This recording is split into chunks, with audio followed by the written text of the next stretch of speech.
Hello everyone, मैं हूँ प्रीत और आप देख रहे हैं प्रीत एजुकेशन जोन। फ्रेंड्स, आप सभी को पता है, जैसा कि हमने बहुत पहले बताया भी था कि 27 जनवरी तक आपके बिहार पीसीएस के जो एडमिट कार्ड हैं वो आ जाएंगे। और क्योंकि कल एडमिट कार्ड रात में ही रिलीज कर दिए गए हैं, तो आई होप आप सबने अपना अपना एडमिट कार्ड परीक्षा स्थान देख लिया होगा। परीक्षा की तिथि आपकी 12 फरवरी है और आप लोग अगर चेक नहीं किया है तो एक बार फिर से चेक कर लें।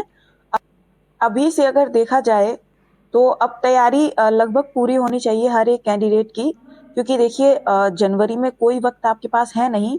अब सिर्फ आपके पास यूं मान के चलिए कि अगर क्वालिटी टाइम कहें तो 10 दिन का समय है। और इन 10 दिन के समय में आप क्या कर सकते हैं खुद के लिए, पहले तो वो आप खुद सोचिए और अपनी प्रायोरिटीज को निर्धारित कीजिए कि आपको अभी सिर्फ रिवीजन करना है। अगर आपका रिवीजन भी बकाया है तो आपको रिवीजन भी करना है प्लस टेस्ट सीरीज भी देनी है। और अगर आपका रिवीजन हो चुका है या आप ऐसा चाहते हैं कि टेस्ट सीरीज के साथ साथ आप रिवीजन करें, तो आप हमारी टेस्ट सीरीज में अपना वक्त दे सकते हैं, अपना कीमती वक्त दे सकते हैं। यहाँ हम करवाएंगे प्रत्येक दिन एक फुल लेंथ टेस्ट, अब से 10 दिन तक लगातार। और इसमें होगा क्या, क्वेश्चंस के आंसर के साथ साथ उसका डीप एंड डिटेल एनालिसिस भी करेंगे, प्लस पर्टिकुलर क्वेश्चंस या पर्टिकुलर ऑप्शन से जुड़े हुए फैक्ट्स के भी बारे में जानेंगे। और उनसे बनने वाले सभी स्टैटिक एंड जीएस का जो पोर्शन है उसको भी कवर करेंगे। तो बहुत ज़्यादा वक्त ना जाया करते हुए हम टेस्ट सीरीज को शुरू करते हैं। तो ये रहा आपका स्क्रीन पर पहला प्रश्न। और देखिए होगा क्या, आप क्वेश्चन को अटेम्प्ट करिएगा तो आप वीडियो को पॉज कर सकते हैं और अपना ऑप्शन सोच सकते हैं। अगर आप बहुत जल्दी में सोच लेते हैं तो बहुत अच्छी बात है, अन्यथा ये टेस्ट सीरीज जो होगी थोड़ी सी स्पीड में चलेगी, क्योंकि देखिए वक्त बहुत ज़्यादा है नहीं किसी के भी पास। और सेकंड थिंग ये है कि सेशन बहुत ज़्यादा लंबा हो जाता है। तो आपको अगर आंसर करना है तो आप वीडियो को पॉज कीजिए, अपना आंसर सोचिए, आफ्टर दैट आप उसको कंटिन्यू कीजिए। और हाँ, आपको कॉपी पेन लेके जरूर बैठिएगा, इसलिए नहीं कि आपको कुछ लिखना है, बल्कि इसलिए कि आपने जो स्कोर किया है आप क्वेश्चन के आगे लिखते जाइएगा। जैसे आपने लिखा क्वेश्चन नंबर 1, या पहले आप 150 की गिनती कर लीजिए, 1 आपका सही हुआ, सेकंड आपका गलत हुआ, या जो भी है जैसे भी, तो आप उसको काउंट करिएगा। क्योंकि बाद में आप कमेंट सेक्शन में ये जरूर बताइएगा कि आपका स्कोर कितना रहा। ठीक है, तो शुरू करते हैं। पहला क्वेश्चन है स्क्रीन पर आपके सामने, इनमें से किस स्थान पर विश्व स्वास्थ्य संगठन का मुख्यालय स्थित है। बहुत ही आसान सा क्वेश्चन है, एकदम रद्दी टाइप्स क्वेश्चन आ गया सामने। हाँ, पूछा इसलिए जा सकता है क्योंकि आए दिन जो स्वास्थ्य के ऊपर कुछ कंसर्न्स रहे हैं इस वजह से। तो आप सभी को पता है ये जिनेवा स्विट्जरलैंड में है। इसके बारे में कुछ और जानकारी जान लेते हैं। जो WHO है इसका स्थापना कब हुआ था, 1948 में, 7 अप्रैल 1948 में। और इसी कारण 7 अप्रैल को आपका मनाया जाता है विश्व स्वास्थ्य दिवस। ठीक है, आप सुनने पर ज्यादा ध्यान दीजिए, कि मैं बोलते बोलते बहुत ज्यादा नहीं लिखूंगी, तो आप सुनने पर ज्यादा ध्यान दीजिएगा। आपको जरूरत लगे तो आप रिलेटेड फैक्ट को नोट कर सकते हैं। विश्व स्वास्थ्य संगठन के जो अभी अध्यक्ष हैं या कह सकते हैं महानिदेशक हैं, वो आपके हैं टेड्रोस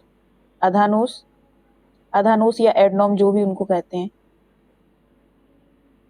ठीक है, इसके अलावा कुछ और मुख्यालय भी जान लेते हैं, जैसे आपका यूनिसेफ। आप हमें कमेंट सेक्शन में बताएंगे इसका मुख्यालय कहाँ है यूनिसेफ का। तो आपका न्यूयॉर्क में है, संयुक्त राज्य अमेरिका। किसका, यूनिसेफ का। ठीक है, इसकी फुल फॉर्म आप हमें बताइएगा। उसके बाद बात आती है IMF को जान लेते हैं। IMF का जो मुख्यालय है वो आपका है वॉशिंगटन DC में। ठीक है, उसके बाद WBG यानी विश्व बैंक समूह, इसका मुख्यालय है भी वॉशिंगटन DC में है। और आपका पेरिस ऑफ फ्रांस में किसका है, यूनेस्को का। ठीक है, ये हम बता चुके हैं यूनेस्को के बारे में, और जितने भी यूनेस्को साइट्स हैं उनको भी हम पहले कवर करा चुके हैं, तो आप जाके देख सकते हैं। नेक्स्ट क्वेश्चन देखते हैं, निम्नलिखित में से किस राज्य ने भारत के पहले वैश्विक आयुष निवेश और नवाचार शिखर सम्मेलन 2022 की मेजबानी की है। तो पॉज कीजिए, आंसर कीजिए। मैं बता देती हूँ, आंसर है इसका गुजरात। इस बात पर थोड़ा जोर देना है कि ये भारत का पहला वैश्विक आयुष निवेश और नवाचार शिखर सम्मेलन था। अच्छा, गुजरात के बारे में आप सभी जानते होंगे, ये पश्चिमी तटीय स्थित एक राज्य है भारत का, जिसकी तटरेखा का लगभग 1600 किलोमीटर लंबी है। या यूं कहें, सीधा सा एक फैक्ट याद कर लीजिए कि देश की सबसे लंबी तटरेखा वाला राज्य है गुजरात। उसके बाद कौन है और उसके बाद कौन है, ये आप हमें क्रम बताएंगे कमेंट सेक्शन में। ठीक है, इसकी अधिकांश तटरेखा जो है वो काठियावाड़ प्रायद्वीप पर स्थित है, और जनसंख्या के हिसाब से ये 9वां बड़ा राज्य है देश का। ठीक है, राजधानी इसकी गांधीनगर है, राज्यपाल इसके आचार्य देवव्रत है, मुख्यमंत्री भूपेंद्र भाई पटेल है। ठीक है, नेक्स्ट क्वेश्चन पर बात करते हैं। पीएम कुसुम योजना का उद्देश्य क्या है? तो देखिए यहाँ पे क्या होता है, बेस्ट ऑप्शन चुनना होता है, और बिहार पीसीएस में क्योंकि 5 ऑप्शन होते हैं तो ये एक बहुत बड़ी डिफिकल्टी आपके सामने खड़ी करी जाती है। पहला ऑप्शन ये है कि सिंचाई के लिए मानसून पर किसानों की निर्भरता को कम करना। सेकंड है ऋण के लिए साहूकारों पर किसान की निर्भरता को कम करने के लिए, या फिर भारत में फूलों की खेती को बढ़ावा देने के लिए, डीजल और मिट्टी के तेल पर किसानों की निर्भरता को दूर करना, और पंप सेटों को सौर ऊर्जा से जोड़ना, या उपरोक्त में से कोई नहीं, या उपयुक्त में से एक से अधिक। तो देखिए ये वाला ऑप्शन तो रखा ही इसलिए गया है कि आप कुसुम को फूल से ना जोड़ें, तो ये तो सीधा सा गलत है। और ऋण के लिए अन्य कई योजनाएं चलाई गई हैं, तो ये ऑप्शन भी गलत है। ठीक है, सिंचाई के लिए मानसूनों पर किसानों की निर्भरता को कम करना, ये बात ठीक है, ये एक पीएम कुसुम योजना के तहत एक उद्देश्य है, ठीक है, लेकिन उस उद्देश्य में अहम लक्ष्य ये है कि डीजल और मिट्टी के तेल पर किसानों की निर्भरता को दूर करना और पंप सेटों को सौर ऊर्जा से जोड़ना। यानी जो किसान हैं उनके लिए सोलर ऊर्जा से जुड़े हुए जो आपके ट्यूबवेल्स हैं या पंप सेट्स हैं वो लगाने का इसमें उद्देश्य है। ज्यादा से ज्यादा किसानों को सौर ऊर्जा में सब्सिडी देना, और ताकि सभी किसान अपना जो मिट्टी के तेल से या फिर डीजल के थ्रू जो इंजन वगैरह चलाते थे उनको उसमें प्रॉब्लम ना हो। इसमें होगा क्या, पीएम कुसुम योजना के प्रावधानों के अनुसार ग्रिड से जुड़े कृषि पंपों को 30% की केंद्रीय और राज्य सब्सिडी 40%। अब ये कतई जरूरी नहीं कि एग्जाम में क्वेश्चन इसी तरह से इन्हीं कथनों के साथ पूछ लिया जाए, क्योंकि ये मैंने अपने हाथ से बनाए हुए हैं। अहम बात यह है कि इसमें कथन के तौर पर वो चीजें आ सकती हैं जो मैं अभी बोल रही हूँ, कि इसमें जो किसानों को सब्सिडी मिलेगी वो केंद्रीय जो सेंट्रल गवर्नमेंट देगी वो तो 30% देगी, ठीक है, और जो स्टेट गवर्नमेंट देगी वो आपकी 40% देगी। ठीक है, इसके साथ इसको सॉरीकट किया जाएगा। 500 किलोवाट से छोटी सौर ऊर्जा परियोजनाओं को छोटे किसानों को समर्थन देने के लिए तकनीकी वाणिज्यिक व्यवहारिता के आधार पर राज्यों को अनुमति दी जाएगी। और ये शुरू कब हुई थी, ये भी एक कथन बन सकता है, तो ये 2019 में शुरू करी गई थी। ठीक है, इस योजना का पूरा नाम आप हमें कमेंट सेक्शन में बताएंगे। ठीक है, कुसुम का जो फुल फॉर्म है वो क्या है। नेक्स्ट है, निम्नलिखित में से कौन सा देश भारत के साथ हरित ईंधन पर संयुक्त अनुसंधान और विकास शुरू करने के लिए सहमत हुआ है? तो इसका आंसर है आपका डेनमार्क शुरू हुआ है ये डेनमार्क के साथ। हाल ही में भारत और डेनमार्क ने एक आभासी बैठक में हरित हाइड्रोजन सहित हरित ईंधन पर संयुक्त अनुसंधान और विकास प्रारंभ करने की सहमति व्यक्त की है। समझौते पर पहले से ही अपनाई गई एक पहल थी हरित सामरिक भागीदारी कार्य योजना 2020 से 2025 तक। अच्छा, हरित ईंधन होता क्या है इसके बारे में जान लो। तो जो हरित ईंधन है वो एक प्रकार का ऐसा ईंधन है जो पौधों या पशु सामग्री या फसलों के अवशेष से आश्रित करके बनाया जाता है। इनको आप लोग जैव ईंधन के रूप में भी समझ सकते हैं। ये क्योंकि इन्वायरमेंट फ्रेंडली होता है इसलिए इस पर ज्यादा जोर दिया गया है। अच्छा, आप हमें ये बताएं कि अभी हाल फिलहाल में जो पेट्रोल का विकल्प ढूंढा जा रहा है, पेट्रोल या डीजल का या कच्चे तेल का जो विकल्प ढूंढा जा रहा है वो कौन से रसायन को ढूंढा जा रहा है? ठीक है, आप इसको बताएंगे। बैंकों और वित्तीय संकट पर शोध के लिए अर्थशास्त्र में 2022 का नोबेल पुरस्कार किसने जीता है? इंपॉर्टेंट क्वेश्चन हो जाता है। और इसमें देखिए आपको एक तरह से समूह दिया गया है, क्योंकि ये समूह में कई लोगों को एक साथ मिला हुआ है। तो इसका सही आंसर है Ben S बर्नानके, Douglas W diamond और फिलिप एच डाइविक। इसमें याद करने योग्य बात यह है कि अब तक केवल 2 महिलाओं को अर्थशास्त्र में नोबेल पुरस्कार से सम्मानित किया गया है, अब तक केवल 2। ठीक है, 2022 के जो सभी पुरस्कार विजेता हैं उनको चाहे आप नोट कर लें, क्योंकि मैं यहाँ बहुत ज्यादा नहीं लिख सकती। भौतिक विज्ञान में मिला है आपके एलन एस्पेक्ट, जॉन एफ क्लॉसर और एंटोन जिंगलर को। रसायन विज्ञान में मिला है कैरोलिन बर्टोजी, मॉर्टन मेल्डन और बैरी शार्पलेस को। चिकित्सा में मिला है स्वंते पाबो को। साहित्य में एनी एनॉर्क्स को। और शांति का नोबेल पुरस्कार मिला हुआ है एलएस बालियात्स्की मेमोरियल और सेंटर फॉर सिविल लिबर्टीज को। ठीक है, और अर्थशास्त्र वाले ये हैं ये आपके।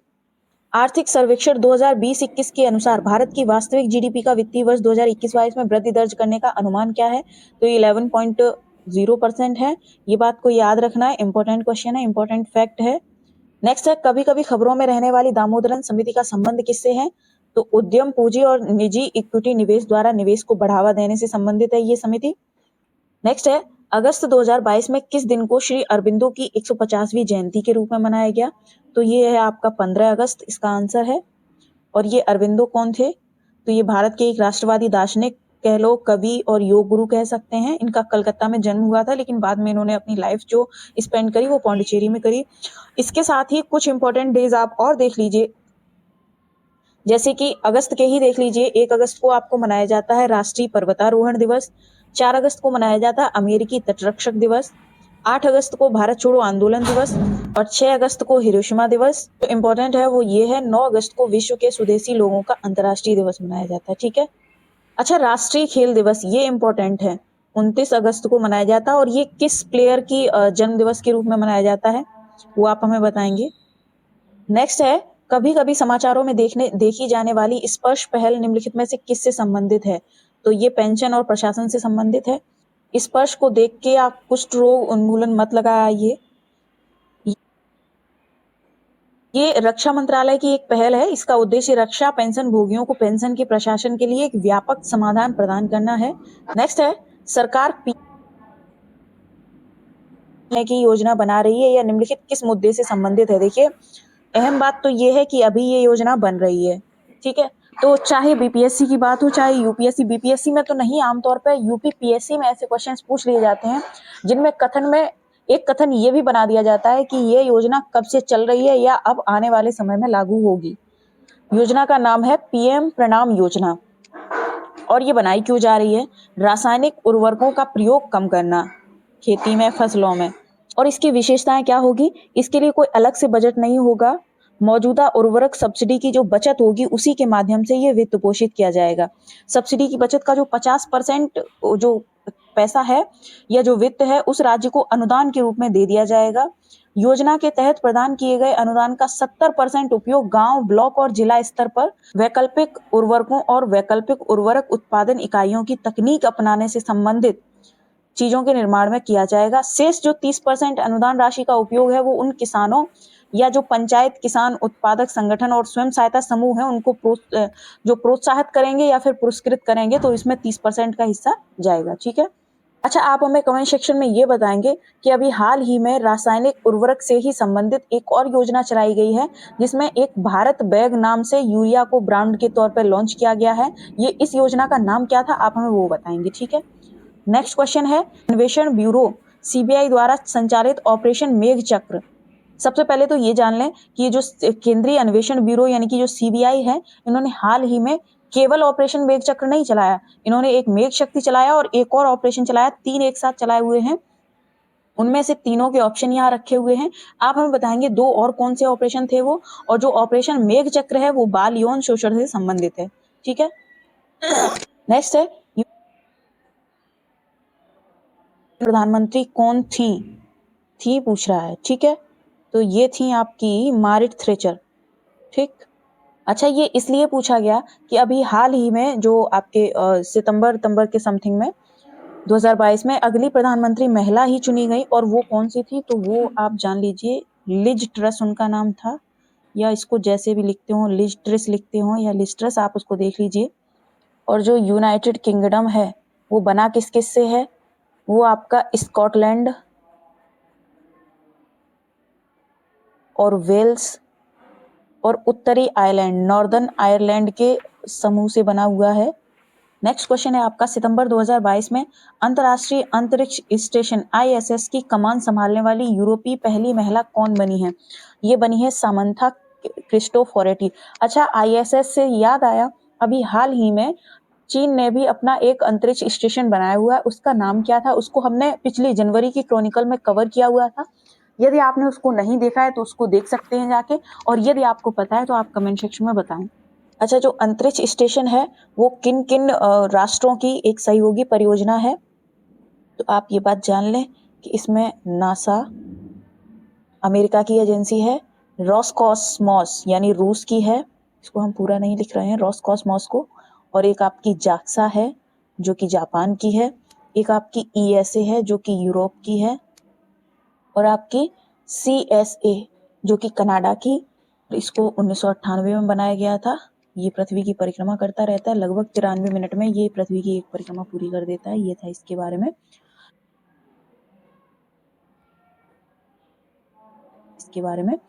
नेक्स्ट क्वेश्चन है आपका, मई 2022 में किस केंद्र शासित प्रदेश में उत्तर भारत के पहले औद्योगिक बायोटेक पार्क का उद्घाटन किया गया? तो ये बहुत जरूरी क्वेश्चन है, जम्मू कश्मीर से है। साथ ही ये जान लें कि अभी हाल ही में जम्मू कश्मीर में ही पहले लेवेंडर महोत्सव का उद्घाटन किया गया है, पहली बार ये मनाया गया है। अच्छा, केंद्र सरकार का एक मिशन भी है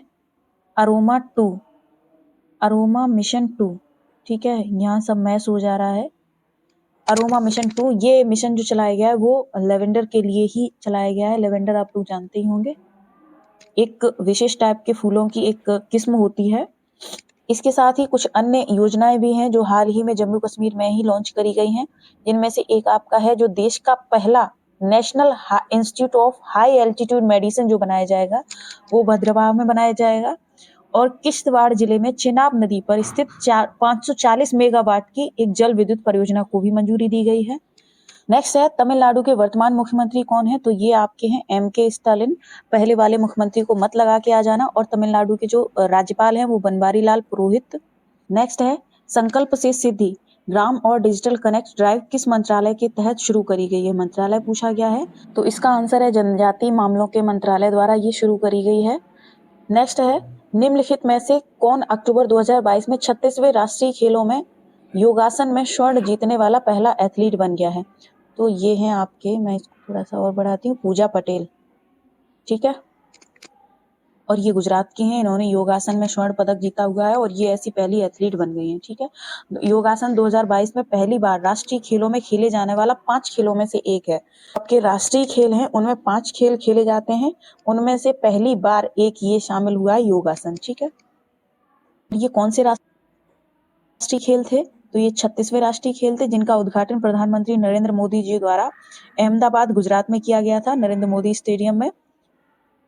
खेलों में जो शुभंकर था उसको सवज नाम दिया था। सवज जो है इसका गुजराती में अर्थ होता है शावक, ठीक है, यानी कि शेर का बच्चा। और ये जो राष्ट्रीय खेल हैं इनके गान की एक थीम थी, एक भारत श्रेष्ठ भारत। नेक्स्ट क्वेश्चन, क्या तैयारी सूचकांक EPI 2021 में निम्नलिखित किसके द्वारा प्रकाशित किया गया? ये नहीं पूछा कि रैंक कौन सी है, किसके द्वारा प्रकाशित किया गया। तो ये आपका प्रकाशित किया जाता है प्रतिस्पर्धात्मक संस्थान के साथ साझेदारी में नीति आयोग द्वारा ये किया जाता है। ये दोनों ज्वाइंट रूप से इसको प्रकाशित करते हैं। ये जो है वो इसका दूसरा संस्करण है और इसमें जो रैंकिंग मिली हुई है उसमें निर्यात सूचकांक में गुजरात सबसे ऊपर है, उसके बाद दूसरे स्थान पर आपका महाराष्ट्र है और तीसरे स्थान पर आपका कर्नाटक है। अगर इसमें केंद्र शासित प्रदेश की बात की जाए, यूटीज की बात करें, तो दिल्ली सबसे ऊपर है और उसके बाद गोवा, जम्मू कश्मीर और चंडीगढ़ और पुडुचेरी के स्थान है। अगर हिमालयी राज्यों में देखा जाए तो उत्तराखंड ने शीर्ष स्थान हासिल किया हुआ है, उसके बाद आपका हिमाचल प्रदेश, उसके बाद त्रिपुरा, सिक्किम और मणिपुर जो टॉप 5 में रहे हैं। नेक्स्ट है आपका राष्ट्रीय स्वास्थ्य मिशन के अंतर्गत संचालित कार्यक्रम मिशन इंद्रधनुष का मुख्य उद्देश्य क्या है? तो इसका मुख्य उद्देश्य होता है आपका वर्ष 2020 तक 90% टीकाकरण के लक्ष्य को प्राप्त करना, ठीक है। यहाँ थोड़ी सी मिस्टेक हुई है, ये 3 न जाने क्यों लिख गया है। नेक्स्ट है, 29 अप्रैल 2022 को किस मिशन के तहत INS घड़ियाल महत्वपूर्ण जीवन रक्षक दवाइयों को देने के लिए कोलंबो पहुंचा? तो इसका आंसर है आपका सागर 9। INS घड़ियाल मिशन जो था, ये मिशन सागर 9 के हिस्से के रूप में 29 अप्रैल को 2022 में कोलंबो पहुंचा था और 107 टाइप से अधिक की जो महत्वपूर्ण जीवन रक्षक दवाइयां हैं उनको वितरित किया गया था। इसका उद्देश्य ये था जो श्रीलंका में जो संकट चल रहा था, इसके दौरान उनको चिकित्सकीय सहायता प्रदान कराना था इसका मुख्य उद्देश्य। और ऐसा केवल ये कोई एक मिशन नहीं था।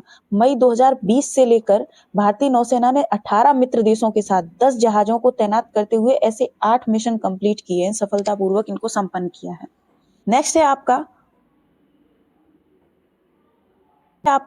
वह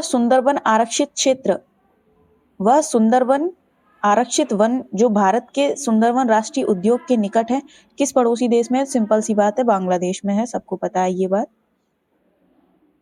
नेक्स्ट है आपका मर्चेंट ऑफ वेनिस नाटक किसने लिखा? आपका बहुत पुराना नाटक, आपको शायद याद हो, ये शायद 10th या 12th की बात है, इंग्लिश प्रोज में हुआ करता था, विलियम शेक्सपियर द्वारा लिखा गया। इसी में आपके वो महारानी पोर्चिया और आपके एंटोनियो एक यहूदी विरोधी व्यापारी जो था, इस तरह की चीजें हुई थी। बाद में उसका हार्ट वर्ट काटा गया था, कुछ इस तरह से था, बेसानियो था इसमें। नेक्स्ट है निम्न में से कौन the young and the restless youth and politics in India के लेखक हैं? तो ये किताब आपकी इंपॉर्टेंट हो जाती है। ये है गुरुमेहर कौर। इस बुक में है क्या, इसमें 8 चैप्टर हैं बुक में, ठीक है। और 8 जो चैप्टर हैं उनमें 8 जो पॉलिटिशियंस हैं, आपके फेमस युवा नेता जो हैं 8, उनकी यात्रा शामिल है, उनकी जीवन यात्रा कह सकते हैं। और वो 8 नेता कौन कौन से हैं? उमर अब्दुल्ला, सचिन पायलट जी, सौम्या रेड्डी, जिग्नेश मेवाड़ी, शेहला राशिद, आदित्य ठाकरे और मधुकेश्वर जी, ठीक है। तो इतनी सी बात आपको इसमें जाननी है। नेक्स्ट है, निम्नलिखित में से कौन सी वह पहली मिसाइल है जिसे भारत द्वारा विकसित किया गया? सबको पता है ये अग्नि के संस्करण है। और अभी अभी हाल ही में अग्नि का जो लॉन्च किया गया, अग्नि 5 संस्करण लॉन्च किया गया है। और अग्नि 5 में जो नया एडिशन आया है वो क्या है कि अब जो अग्नि 5 है ये रात में भी हमला कर सकती है। और ये एक प्रकार की बैलिस्टिक मिसाइल है। ये दागो और भूल जाओ के सिद्धांत पर कार्य करती है, जिसको इंटरसेप्टर मिसाइल के बिना नहीं रोका जा सकता। ये एक डॉक्टर एपीजे अब्दुल कलाम के दिमाग की उपज थी। नेक्स्ट आपकी है त्रिशूल। जो त्रिशूल है वो आपकी सतह से हवा में मार करती है। देखिए मैं यहाँ पे लिख देती हूँ, ये जो है आपकी प्लेन टू एयर, ठीक है, सतह से हवा में। और ये आपकी है त्रिशूल जो है वो आपकी सतह से हवा में मार करती है, ये भी। अच्छा, अग्नि का जो फर्स्ट सीरीज था उसका प्रयोग भारत ने कब किया था? तो ये आपका किया था 1989 में। नेक्स्ट है, भारत की रॉकेट महिला के रूप में किसे जाना जाता है? इंपॉर्टेंट क्वेश्चन है, डॉक्टर रितु करिधल। और ये डॉक्टर रितु करिधल जो हैं ये आपकी इसरो की एक वैज्ञानिक हैं, भारतीय वैज्ञानिक। भारत के जो मंगल ऑर्बिटल मिशन था, मंगलयान की उप संचालन निदेशक थी। इनको भारत की रॉकेट महिला के रूप में जाना जाता है। ये जो मूल निवासी हैं वो आपकी लखनऊ की हैं, ठीक है। इनका जन्म लखनऊ उत्तर प्रदेश में हुआ था। नेक्स्ट है, भारतीय चित्रकला की मोनालिसा का संबंध किससे है? तो ये भारतीय चित्रकला जो बनी ठनी से है। ये जो बनी ठनी है किशनगढ़ चित्रकला से संबंधित एक भारतीय चित्रकला है। इसकी रचना निहाल चंद ने करी थी। इसका आप देख सकते हैं सीन, जो बनी ठनी जो चित्र है वो किस टाइप का होता है। इसे भारत की या राजस्थान की मोनालिसा भी कहा जाता है। इस पेंटिंग को, बनी ठनी एक राजस्थानी शब्द है, इसका अर्थ होता है हिंदी में सुशोभित। नेक्स्ट क्वेश्चन है आपका, नास्तलिक लिपिक निम्नलिखित में से किस भाषा से संबंधित है? तो देखिए ये जो संबंधित है आपकी फारसी से और उर्दू से संबंधित है। ऐसे में आपका जो ऑप्शन सही होगा वो कौन सा हो जाएगा? उपरोक्त में से कोई नहीं, या फिर उपरोक्त में से एक से अधिक, यहाँ अधिक मिसिंग है। नेक्स्ट है, निम्नलिखित सिंधु नगरों में से कौन सा जल प्रबंधन के लिए जाना जाता है, या जल प्रबंधन के लिए सबसे उत्तम कौन था? तो सभी को पता है आपका, इसमें ऑप्शन नंबर काफी दूर हो गई है। तो इसका आंसर है आपका धौलावीरा। हाल ही में धौलावीरा को यूनेस्को साइट्स में शामिल किया गया है, ये बात भी आप लोग जानते होंगे। ये जो सिंधु घाटी सभ्यता का आपका 5वां सबसे बड़ा महानगर था धौलावीरा, ठीक है। अच्छा, इसमें कुछ चीजें आप और जान लीजिए, जैसे कि आपका हड़प्पा था, यहाँ से क्या चीज प्राप्त हुई थी? आप सभी को पता होगा, यहाँ से पत्थर की मोहरें प्राप्त हुई थी। ये रावी नदी के तट के बाहर एक गढ़ था हड़प्पा। और मोहनजोदड़ो, यहाँ पे एक विशाल स्नानागार प्राप्त हुआ है। यहाँ पे नृत्य करती हुई लड़की की प्रतिमा भी प्राप्त हुई। मृतकों का टीला मोहनजोदड़ो का अर्थ होता है। माना ऐसा जाता है कि बाढ़ या आक्रमण से ये नष्ट हो गया। इसके बारे में कोई बहुत विशेष साक्ष्य है नहीं। हालांकि मोहनजोदड़ो की जो मूवी बनी हुई है उसमें साफ दिखाया गया है कि बाढ़ आने से ये जो क्षेत्र था वो खत्म हो गया, इसका विनाश हो गया। लोथल, ये गुजरात में भोगवा नदी के पास में है। क्वेश्चन है, बौद्ध दर्शन का एक विश्वकोश महाविभाष किस बौद्ध संगति की कृति है? तो देखिए ये है चौथी बौद्ध संगति, ठीक है। अब सबसे पहले ये जान लेते हैं कि बौद्ध संगतियां कितनी हुई हैं और किन किन के दौर में हुई हैं। तो पहली जो आपकी हुई थी वो आपकी कहाँ हुई थी? राजगृह में। मैं यहाँ लिखने की कोशिश करती हूँ अगर आपको समझ में आए। और ये किसकी अध्यक्षता में हुई थी? ये आपके थे अजात शत्रु। दूसरी संगति थी वो आपकी हुई थी वैशाली में। और ये किसकी अध्यक्षता में हुई थी? ये कालाशोक। बात आती है तीसरी संगति की। तो तीसरी जो आपकी हुई थी वो आपकी पाटलिपुत्र में हुई थी। मैं यहाँ लिखने की कोशिश करती हूँ। और ये अध्यक्षता की थी इसकी अशोक ने। इसमें अशोक ने क्या किया था? इसका उद्देश्य, अहम उद्देश्य ये रहा था कि इसमें बौद्ध मिशनरियों को दूसरे देशों में इसने भेजा, जैसे कि श्रीलंका में, और अपने पुत्र अपने पुत्री को भी भेजा हुआ था। जो आपकी चौथी थी ये हुई थी आपकी कश्मीर में, जो एकमात्र उत्तरी हिमालयी राज्य में हुई थी। और इसका जो अध्यक्षता करी थी वो आपकी कनिष्क ने करी थी। नेक्स्ट क्वेश्चन है आपका, नेक्स्ट क्वेश्चन है आपका, गुप्त वंश के दौरान एक विनियुक्तक और दश अपराधिका शब्द का प्रयोग किया गया है, ये किस पद के लिए किया गया था? तो ये होते थे आपके राजस्व अधिकारी। पुष्यभूत वंश की वंशावली निम्नलिखित में से किस राजाओं से शुरू होती है?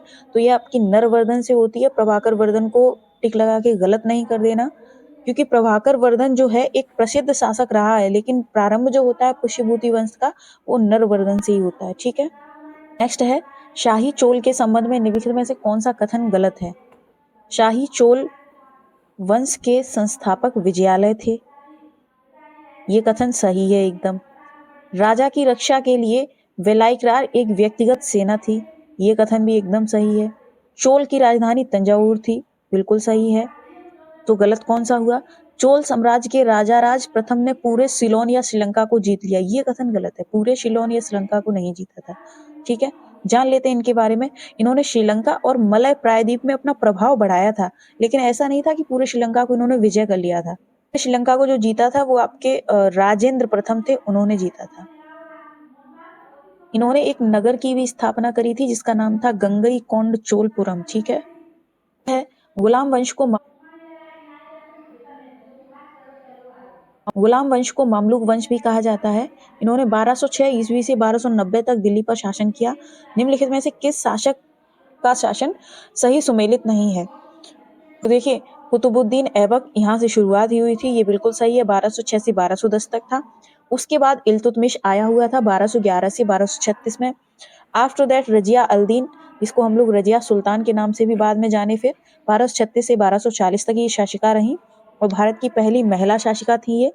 उसके बाद जो आपका गयासुद्दीन बलबन है, इसका टाइम पीरियड जो है वो गलत लिखा है, क्रम ही गलत लिखा है एक्चुअली। तो ये ऑप्शन आपका गलत है, ऑप्शन नंबर डी गलत है। इसको मैं थोड़ा सा और ऊपर करती हूँ, यहाँ ऑप्शन डी है, ये आपका सही हो जाएगा। इनके बाद रजिया सुल्तान के बाद आए थे एक आपके मुइज उद्दीन बहराम, यानी बहराम जिसको कहा गया था। उसके बाद अलाउद्दीन मसूद, उसके बाद नासिरुद्दीन महमूद, उसके बाद गयासुद्दीन बलबन आए हुए थे और अंतिम शासक जो था वो आपका था कैकुबाद। ठीक है, नेक्स्ट क्वेश्चन है आपका, दिल्ली सल्तनत के किस शासक ने खुद को खलीफा घोषित किया?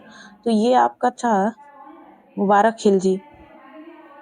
ठीक है, और इसने ये जो शीर्षक, जो खलीफा की उपाधि थी, इसको एक शीर्षक दिया हुआ था खलीफातुल्लाह, जिसका अर्थ होता है ईश्वर का प्रतिनिधि, और इसने इसको सिक्कों पर भी अंकित करवाया हुआ था। नेक्स्ट है, निम्नलिखित में से किस शासक ने अचूकता का फरमान जारी किया? तो ये थे आपके अकबर द ग्रेट। नेक्स्ट है आपका, ब्रिटिश शासन के दौरान प्रथम विधि आयोग के संबंध में निम्नलिखित में से कौन से सही हैं? तो देखिए, पहला है, इसकी अध्यक्षता लॉर्ड हेस्टिंग ने की थी, तो सबसे पहला तो यही गलत हो गया। क्यों? क्योंकि ये जो प्रथम विधि आयोग बना था, ये बना ही था मैकाले के टाइम पीरियड में, या फिर मैकाले ही इसके अध्यक्ष थे। और सेकंड था, इसका उद्देश्य भारतीय कानूनों को संहिताबद्ध करना है, तो ये बिल्कुल सही था। आयोग की सिफारिशों पर भारतीय दंड संहिता का मसविदा तैयार किया गया था, ये बात भी सही है, आयोग की सिफारिश पर ही ऐसा किया गया था। तो आंसर इसका आपका हो जाएगा, केवल 2 और 3 सही है। ठीक है, तो देखिए, एग्जाम में सबसे पहले आप इस चीज को तो अंडरलाइन कर लीजिए। हालांकि अब पेपर में, क्वेश्चन पेपर में इसको हाईलाइट करके दिया जाता है नहीं को। ठीक है, इस चक्कर में होता क्या, क्वेश्चन इस तरह के गलत हो जाते हैं जिन्हें हम बहुत अच्छे से जानते होते हैं। तो ईसाई मिशनरियों का प्रचार, क्योंकि नहीं था ऑप्शन में पूछा हुआ है, तो ईसाई मिशनरियों का प्रचार ये तो एक कारण था, हालांकि तात्कालिक कारण नहीं था, बट एक रीजन था इस बात का। नेक्स्ट है, ब्रिटिश राज्य से पूर्ण स्वतंत्रता प्राप्त करने और एक लोकतांत्रिक व्यवस्था स्थापित करने के लिए 1857 का विद्रोह हुआ था। ऐसा मुझे लगता नहीं है, बाकी और देखते हैं ऑप्शन। अंग्रेजों ने ब्राउन बेस को गाय और सुअर की चर्बी वाली गोलियों का उपयोग इनफील्ड राइफल से बदल दिया था, ये बात बिल्कुल सही, ये भी कारण था। अंग्रेजों द्वारा सक्रिय रूप से अंग्रेजी भाषा की शिक्षा को बढ़ावा देना, ये भी तात्कालिक कारण था। अब ऐसे क्वेश्चंस में हम जाते हैं ऑप्शन पे, तो हम ऑप्शन देखते हैं, उपरोक्त में से कोई नहीं या एक से अधिक। अच्छा, इसमें कूट ऑप्शन नहीं दिया गया है, तब तो मेरे ख्याल से यही आंसर सही होगा। बाकी आप लोग कमेंट सेक्शन में बताएं आपका आंसर क्या था। में से किसने बंगाल की एशियाटिक सोसाइटी की स्थापना करी थी? तो ये आपकी करी थी सर विलियम जोन्स ने। से है, बंगाल विभाजन के खिलाफ स्वदेशी और बहिष्कार के कार्यक्रम की कल्पना किसके द्वारा की गई थी? तो ये करी गई थी अरविंद घोष की।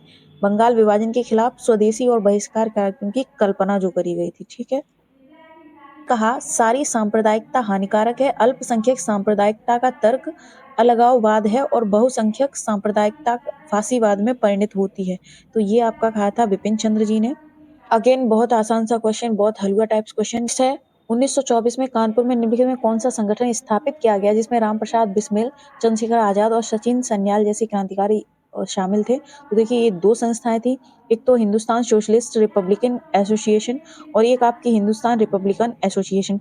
तो जिसमें रामप्रसाद बिस्मिल, चंद्रशेखर आजाद और सचिन सन्याल शामिल थे, वो पूर्व में आपकी थी हिंदुस्तान रिपब्लिकन एसोसिएशन, ठीक है, HRA, जिसकी स्थापना कानपुर में की गई थी।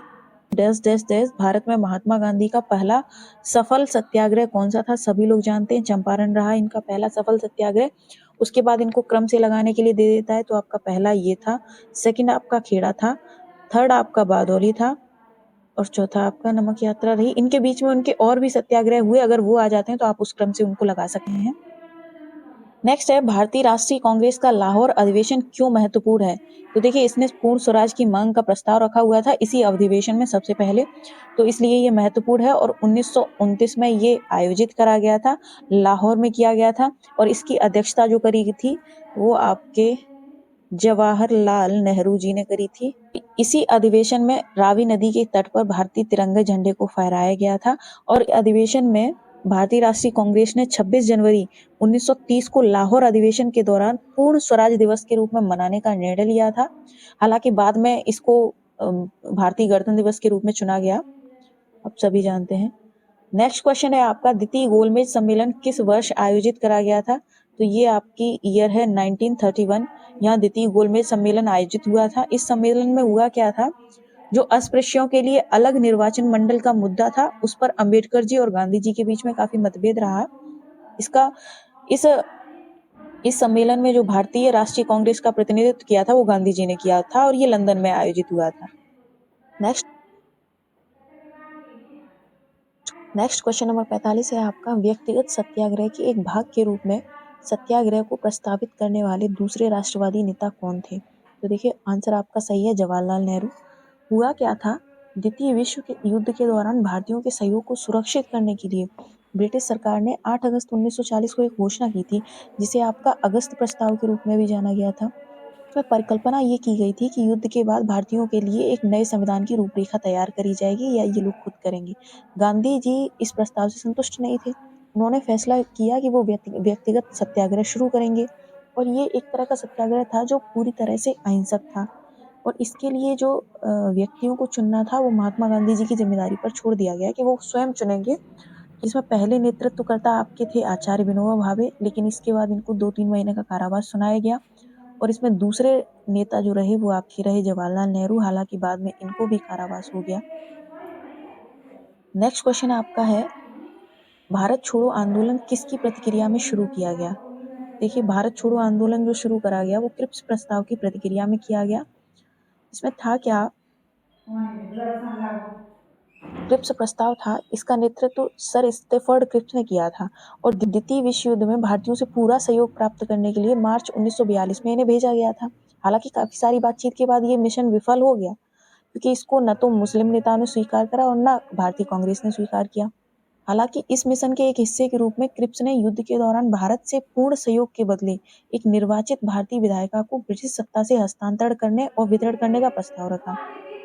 जब दोनों दलों ने अस्वीकार कर दिया तो हुआ क्या कि आपका 8 अगस्त 1942 ये इस दिन महात्मा गांधी जी की अध्यक्षता में एक कमेटी बनाई गई और जिससे भारत छोड़ो आंदोलन की शुरुआत हुई। ये जो भारत छोड़ो आंदोलन था इसको आपका अगस्त प्रस्ताव के भी नाम से जाना जाता है या अगस्त आंदोलन के नाम से भी जाना जाता था।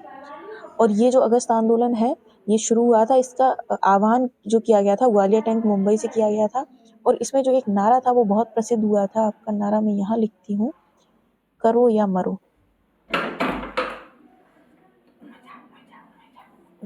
ठीक है, अब जान लेते हैं कैबिनेट मिशन के बारे में।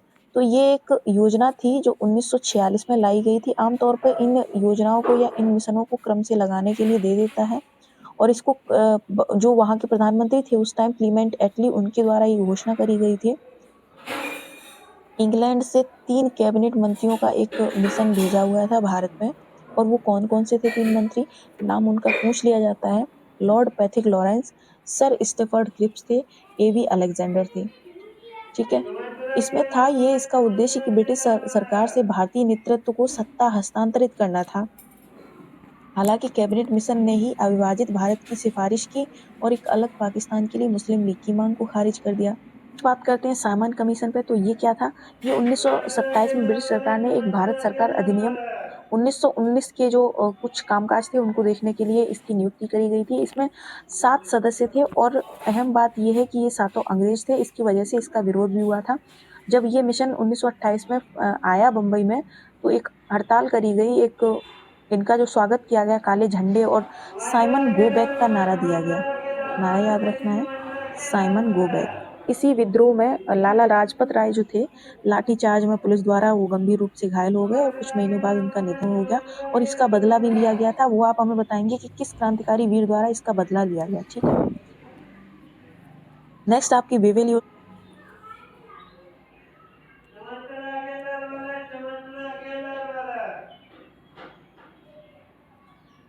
1943 में आई हुई थी और इस योजना के मुख्य बिंदु जो थे वो ये थे कि गवर्नर जनरल या वायसराय के पास वीटो की शक्ति होगी जिसका उपयोग न्यूनतम करा जाएगा। इसी में सांप्रदायिक आधार पर अलग अलग प्रतिनिधित्व की व्यवस्था करी गई, लेकिन दोनों लीगों ने, कांग्रेस ने भी और मुस्लिम लीग ने इसको खारिज कर दिया था। नेक्स्ट क्वेश्चन आप देख पा रहे होंगे, question number 47, Pethick Lawrence, sir Stafford Cripps, AV Alexander निम्नलिखित में से किससे संबंधित है? अभी अभी आपको बताया कैबिनेट मिशन के द्वारा ये तीनों आए थे और इसके बारे में डिटेल हमने जान लिया है। नेक्स्ट हम आगे बढ़ते हैं। निम्नलिखित में से कौन सा युग्म सुमेलित है? ठीक है, यहाँ ये पूछा गया है सुमेलित है। तो कोल विद्रोह जो आपका हुआ था बुद्धू भगत के द्वारा हुआ था और इनका क्षेत्र जान लेते हैं। ये आपका छोटे नागपुर में हुआ था। नेक्स्ट आपका संथाल विद्रोह जो हुआ था ये वर्तमान में जो आपका झारखंड क्षेत्र है इसमें हुआ था। नेक्स्ट आपका मुंडा विद्रोह बिरसा मुंडा के द्वारा किया गया था, ये भी सही है और ये भी सही है। चेरो आंदोलन जो आपका हुआ था वो आपके भुखान सिंह द्वारा ही किया गया था, ये पलामू में किया गया था, पलामू की चेरो जनजाति द्वारा। ठीक है, तो ये सभी सही है। अंततः इसका जो आंसर हो जाएगा वो हो जाएगा उपरोक्त में से एक से अधिक। ठीक है, नेक्स्ट है आपका निम्नलिखित सूची का मिलान कीजिए। देखिए एक तरफ ऑप्शन 4 है और एक तरफ ऑप्शन 5 है। लॉर्ड वेलेजली, इधर डलहौजी, कॉर्नवालिस, विलियम बेंटिक। तो आप सभी को पता है जो डलहौजी जो लाए थे वो आपका हड़प नीति लाए थे और जो कॉर्नवालिस थे स्थायी बंदोबस्त लाए थे और इसी से हम ऑप्शन पकड़ने की कोशिश करते हैं। तो बी का चौथा लॉर्ड डलहौजी, बी का चौथा तो कहीं नहीं है। एक मिनट मैं इसको जरा ऊपर करती हूँ। हाँ ये है, देखिए बी का चौथा और सी लॉर्ड कॉर्नवालिस। क्योंकि ये क्वेश्चन थोड़ा क्या, इस पीडीएफ को मैंने खुद टाइप किया है तो उस हिसाब से पीडीएफ नहीं बनी है जैसी बननी चाहिए। बहरहाल आगे ये कमियां सुधार करी जाएंगी। बी जो है, बी का आपका रहा लॉर्ड डलहौजी हड़प नीति, बी का चौथा रहा और आपका सी का जो ऑप्शन रहा वो रहेगा कॉर्नवालिस स्थायी बंदोबस्त एक। ठीक है, अब आगे देखते हैं बी का चौथा और सी का एक, तो ये दोनों इसमें है, ये ऑप्शन आपका सही हो जाएगा। नेक्स्ट है जो आपकी पुस्तक लिखी गई थी इंडिया विंस फ्रीडम, ये किन के द्वारा लिखी गई थी? आपकी अबुल कलाम आजाद जी के द्वारा लिखी गई थी। ये भारतीय स्वतंत्रता संग्राम का प्रत्यक्ष विवरण इसने दिया हुआ था इस पुस्तक में ही। और इन्होंने एक पत्रिका भी लिखी है, इनकी बहुत फेमस पत्रिका है जो कि पूछी जाती है एग्जाम्स में, अक्सर यूपीपीएससी में देखने को मिल जाती है। अल हिलाल नामक पत्रिका थी। इसका इंग्लिश जो वर्जन था वो था द क्रिसेंट। ठीक है, जवाहरलाल नेहरू की पुस्तक आप सभी जानते होंगे, Discovery of India, letter from a father to his daughter, और विश्व इतिहास की झलक भी जवाहरलाल नेहरू जी ने लिखी थी। गांधी जी की जो पुस्तकें हैं, the story of my experiment with truth और हिंद स्वराज, इनकी पुस्तक बहुत फेमस है। नेक्स्ट क्वेश्चन है, जवाहरलाल नेहरू द्वारा लोकसभा के जनक की उपाधि किसे प्रदान करी गई थी? तो ये करी गई थी गणेश वासुदेव मावलंकर जी को। ये लोकसभा के पहले स्पीकर भी थे और इनको दादा साहब के नाम से ये पॉपुलर थे, बुलाया जाता था। नेक्स्ट क्वेश्चन आपका है, कौन सा ग्रह अपनी धुरी पर पूर्व से पश्चिम की ओर घूमता है? तो ये है शुक्र। जबकि इनका जो हमारा ग्रह है और अन्य जो ग्रह हैं वो सब पश्चिम से पूर्व घूमते हैं। सौर मंडल में ग्रहों का क्रम आपको मालूम ही होगा, मरकरी, वीनस, अर्थ, मार्स, जुपिटर, सैटर्न, यूरेनस और नेपच्यून। प्लूटो था, अब नहीं है। ठीक है, था। नेक्स्ट है महाद्वीपीय विस्थापन का सिद्धांत किसने दिया? सभी को पता है, अल्फ्रेड वेगनर ने। और उन्होंने जो सिद्धांत दिया था इसमें इन्होंने 2 सागर बताए हुए थे पूरी पृथ्वी पर, जिसे इन्होंने पेंजिया और पेंथालासा नाम दिया था। ठीक है, मैं बहुत अच्छा नहीं लिख पाती हूँ यहाँ पे। विश्व में किन प्रदेशों में गरजती चालीसा प्रवाहित होती है? देखिए अब इसमें बखूबी सभी लोग जानते हैं कि ये 40 डिग्री से 50 डिग्री के बीच में होती है, लेकिन उत्तरी या दक्षिणी? तो यहाँ पे ऑप्शन सही होगा दक्षिणी। ठीक है, इसके साथ ही आपकी जो अन्य पवनें हैं जो पृथ्वी के साधारण रीजन में बहती हैं, जिन्हें पश्चिमी पवनें कहते हैं, इनमें कुछ नाम है, जैसे आपका एक तो गरजता चालीसा, इसी यही है, इसी को दूसरा कहते हैं तूफानी चालीसा। ठीक है, या क्रोधित पचासा और चीखता साटा। ठीक है, ये सभी दक्षिणी गोलार्ध की हैं। जो तूफानी चालीसा है ये आमतौर पर 40 डिग्री दक्षिणी अक्षांश पर बहता है। क्रोधित पचासा जो है ये 50 डिग्री दक्षिणी अक्षांश पर बहती है। और जो चीखता साठा है ये दक्षिण में ही 60 डिग्री पर, ठीक है, पश्चिम से पूर्व की ओर बहती है, पश्चिमी पवनें हैं। नेक्स्ट है कंसास, ओक्लाहोमा, टेक्सास और दक्षिणी कैलिफोर्निया के क्षेत्र में निम्नलिखित में से किसके लिए ये क्षेत्र प्रसिद्ध है? तो ये तेल क्षेत्र के लिए प्रसिद्ध है। ठीक है, नेक्स्ट है कौन सी जल संधि भारत और श्रीलंका को विभाजित करती है? सभी को पता है, बहुत आसान सा क्वेश्चन है। इसके साथ ही जान लेते हैं नुमेरु जल संधि के बारे में। तो ये रूस में है और ये कुनाशीर और होक्काइडो द्वीप के बीच में है। नेक्स्ट है आपका बास जल संधि जो है आपकी ऑस्ट्रेलिया में। ठीक है, तस्मान सागर और दक्षिण सागर के बीच में है। डंगन पैसेज जो आपकी है वो आपकी हिंद महासागर में ही है, उत्तर में रटलैंड द्वीप और दक्षिण में लिटिल अंडमान के बीच में ये है।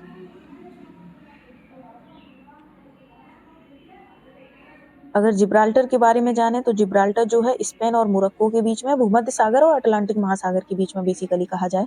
एक चीज और जान लीजिए, जो आपका बेरिंग सागर है या बेरिंग सागर जल संधि, ठीक है, ये चुकाची सागर और बेरिंग सागर के बीच में है। ठीक है, और ये कहाँ पर है? अलास्का और रूस के बीच में, जो कि अमेरिका को रूस से अलग करता है। डेन्यूब कैस्पियन सागर, चाओ फ्राया थाईलैंड की खाड़ी, फरात लाल सागर, कोंगो हिंद महासागर। तो इनमें से कौन सा सही सुमेलित है? तो यहाँ सिर्फ एक मात्र सुमेलित है, वो है आपका चाओ फ्राया, ये थाईलैंड की खाड़ी में है। जबकि आपका जो फरात है ये आपका फारस की खाड़ी, ठीक है, और आपका कांगो जो है ये आपका अटलांटिक महासागर है। क्योंकि हम यहाँ नहीं लिख पा रहे हैं तो हम नहीं लिखेंगे, आप बस सुन लें। और जो आपका डेन्यूब है ये आपके काला सागर। ठीक है, जोजिला दर्रा किसे जोड़ता है? सभी लोग जानते होंगे जोजिला दर्रा किसे जोड़ता है। ये लेह और श्रीनगर को बिहार में मानसून के दौरान प्रारंभिक वर्षा सामान्यतः मानसून की निम्नलिखित में से किस शाखा के द्वारा होती है? तो दक्षिण से उठता है, जिसके द्वारा बिहार में वर्षा होती है। अच्छा, आप हमें कमेंट सेक्शन में ये बताएं कि जो सर्दियों में शीत ऋतु में जो वर्षा होती है खास तौर पर तमिलनाडु के तट पर, वो किस मानसून की शाखा के द्वारा होती है? ठीक है, आप ये बात हमें बताएंगे। आई थिंक ये क्वेश्चन डबल टाइप हुआ है, हम इसको स्किप करते हैं। भारत का सबसे बड़ा शिपयार्ड कौन सा है? सभी को पता है, आपका कोचीन शिपयार्ड है, ये भारत का सबसे बड़ा शिपयार्ड है। ठीक है, हिंदुस्तान शिपयार्ड जो आपका है ये आपका विशाखापत्तनम में है, आंध्र प्रदेश। ठीक है, गोवा शिपयार्ड सभी को पता है, गोवा में है। नौसेना का शिपयार्ड जो है वो आपका कोच्चि में है, केरल में। ठीक है, नेक्स्ट क्वेश्चन आपका है निम्नलिखित में से कौन सी एक नकदी फसल है?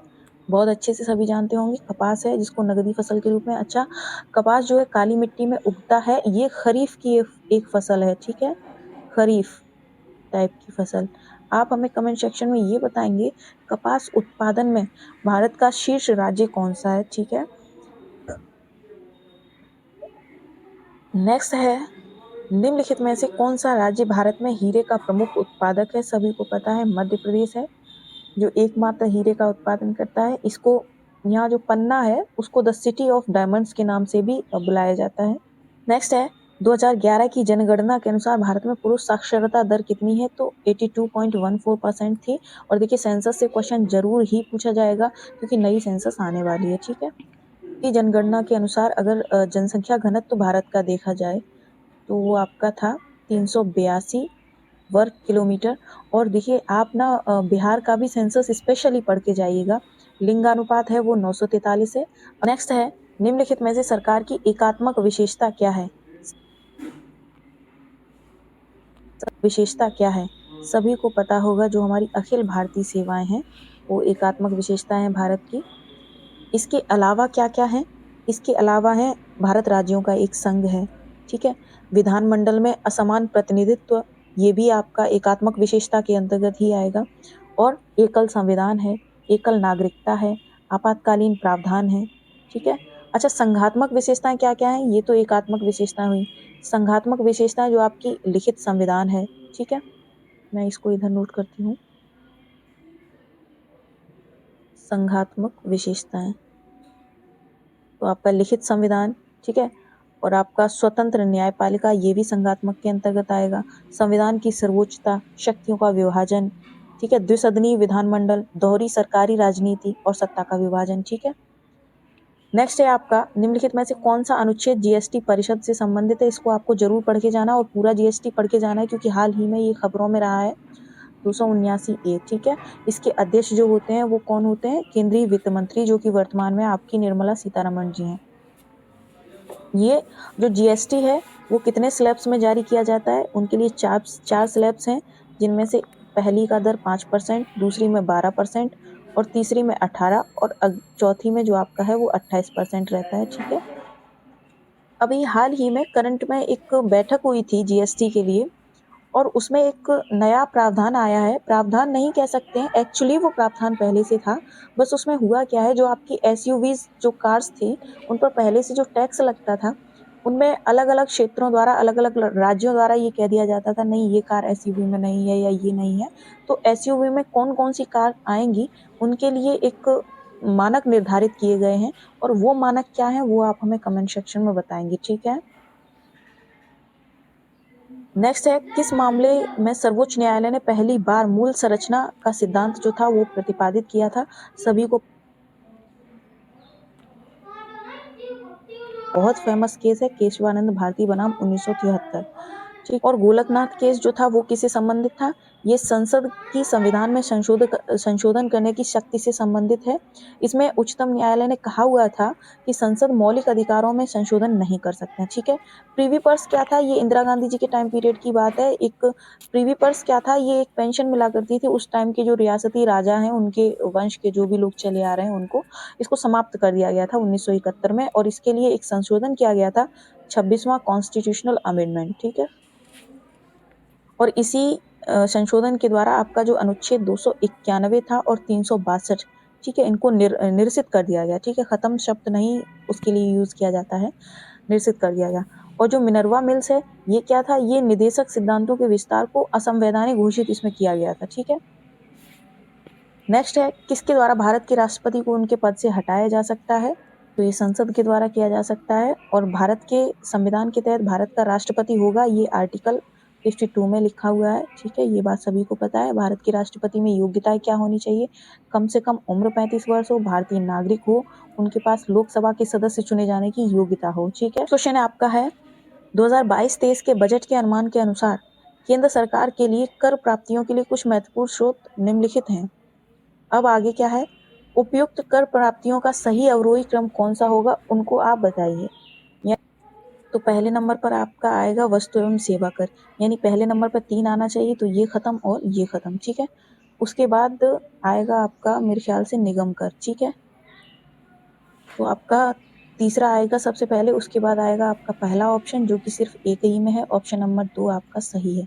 नेक्स्ट क्वेश्चन है, निम्नलिखित किस संसदीय समिति का अध्यक्ष हमेशा सत्ताधारी दलों के सदस्यों में से होता है? तो ये है प्राक्कलन समिति, ठीक है। और प्राक्कलन समिति जो है वो सबसे बड़ी संसदीय समिति है। इसमें टोटल आपके 30 सदस्य होते हैं। टोटल जो 30 सदस्य होते हैं वो लोकसभा से होते हैं, ठीक है। ये बात याद रखने योग्य है। प्राक्कलन समिति जो है इसके वर्तमान जो अध्यक्ष हैं वो आपके हैं गिरीश बापट जी, और इस समिति के सदस्यों का जो कार्यकाल होता है वो आपका 1 वर्ष होता है। नेक्स्ट है सार्वजनिक उपक्रम की समिति। तो इसके जो अध्यक्ष होते हैं वो लोकसभा के सदस्यों में से स्पीकर नियुक्त कर लेते हैं, स्पीकर द्वारा नियुक्त किया जाता है। और वर्तमान में जो इसकी अध्यक्ष हैं वो आपकी हैं मीनाक्षी लेखी जी।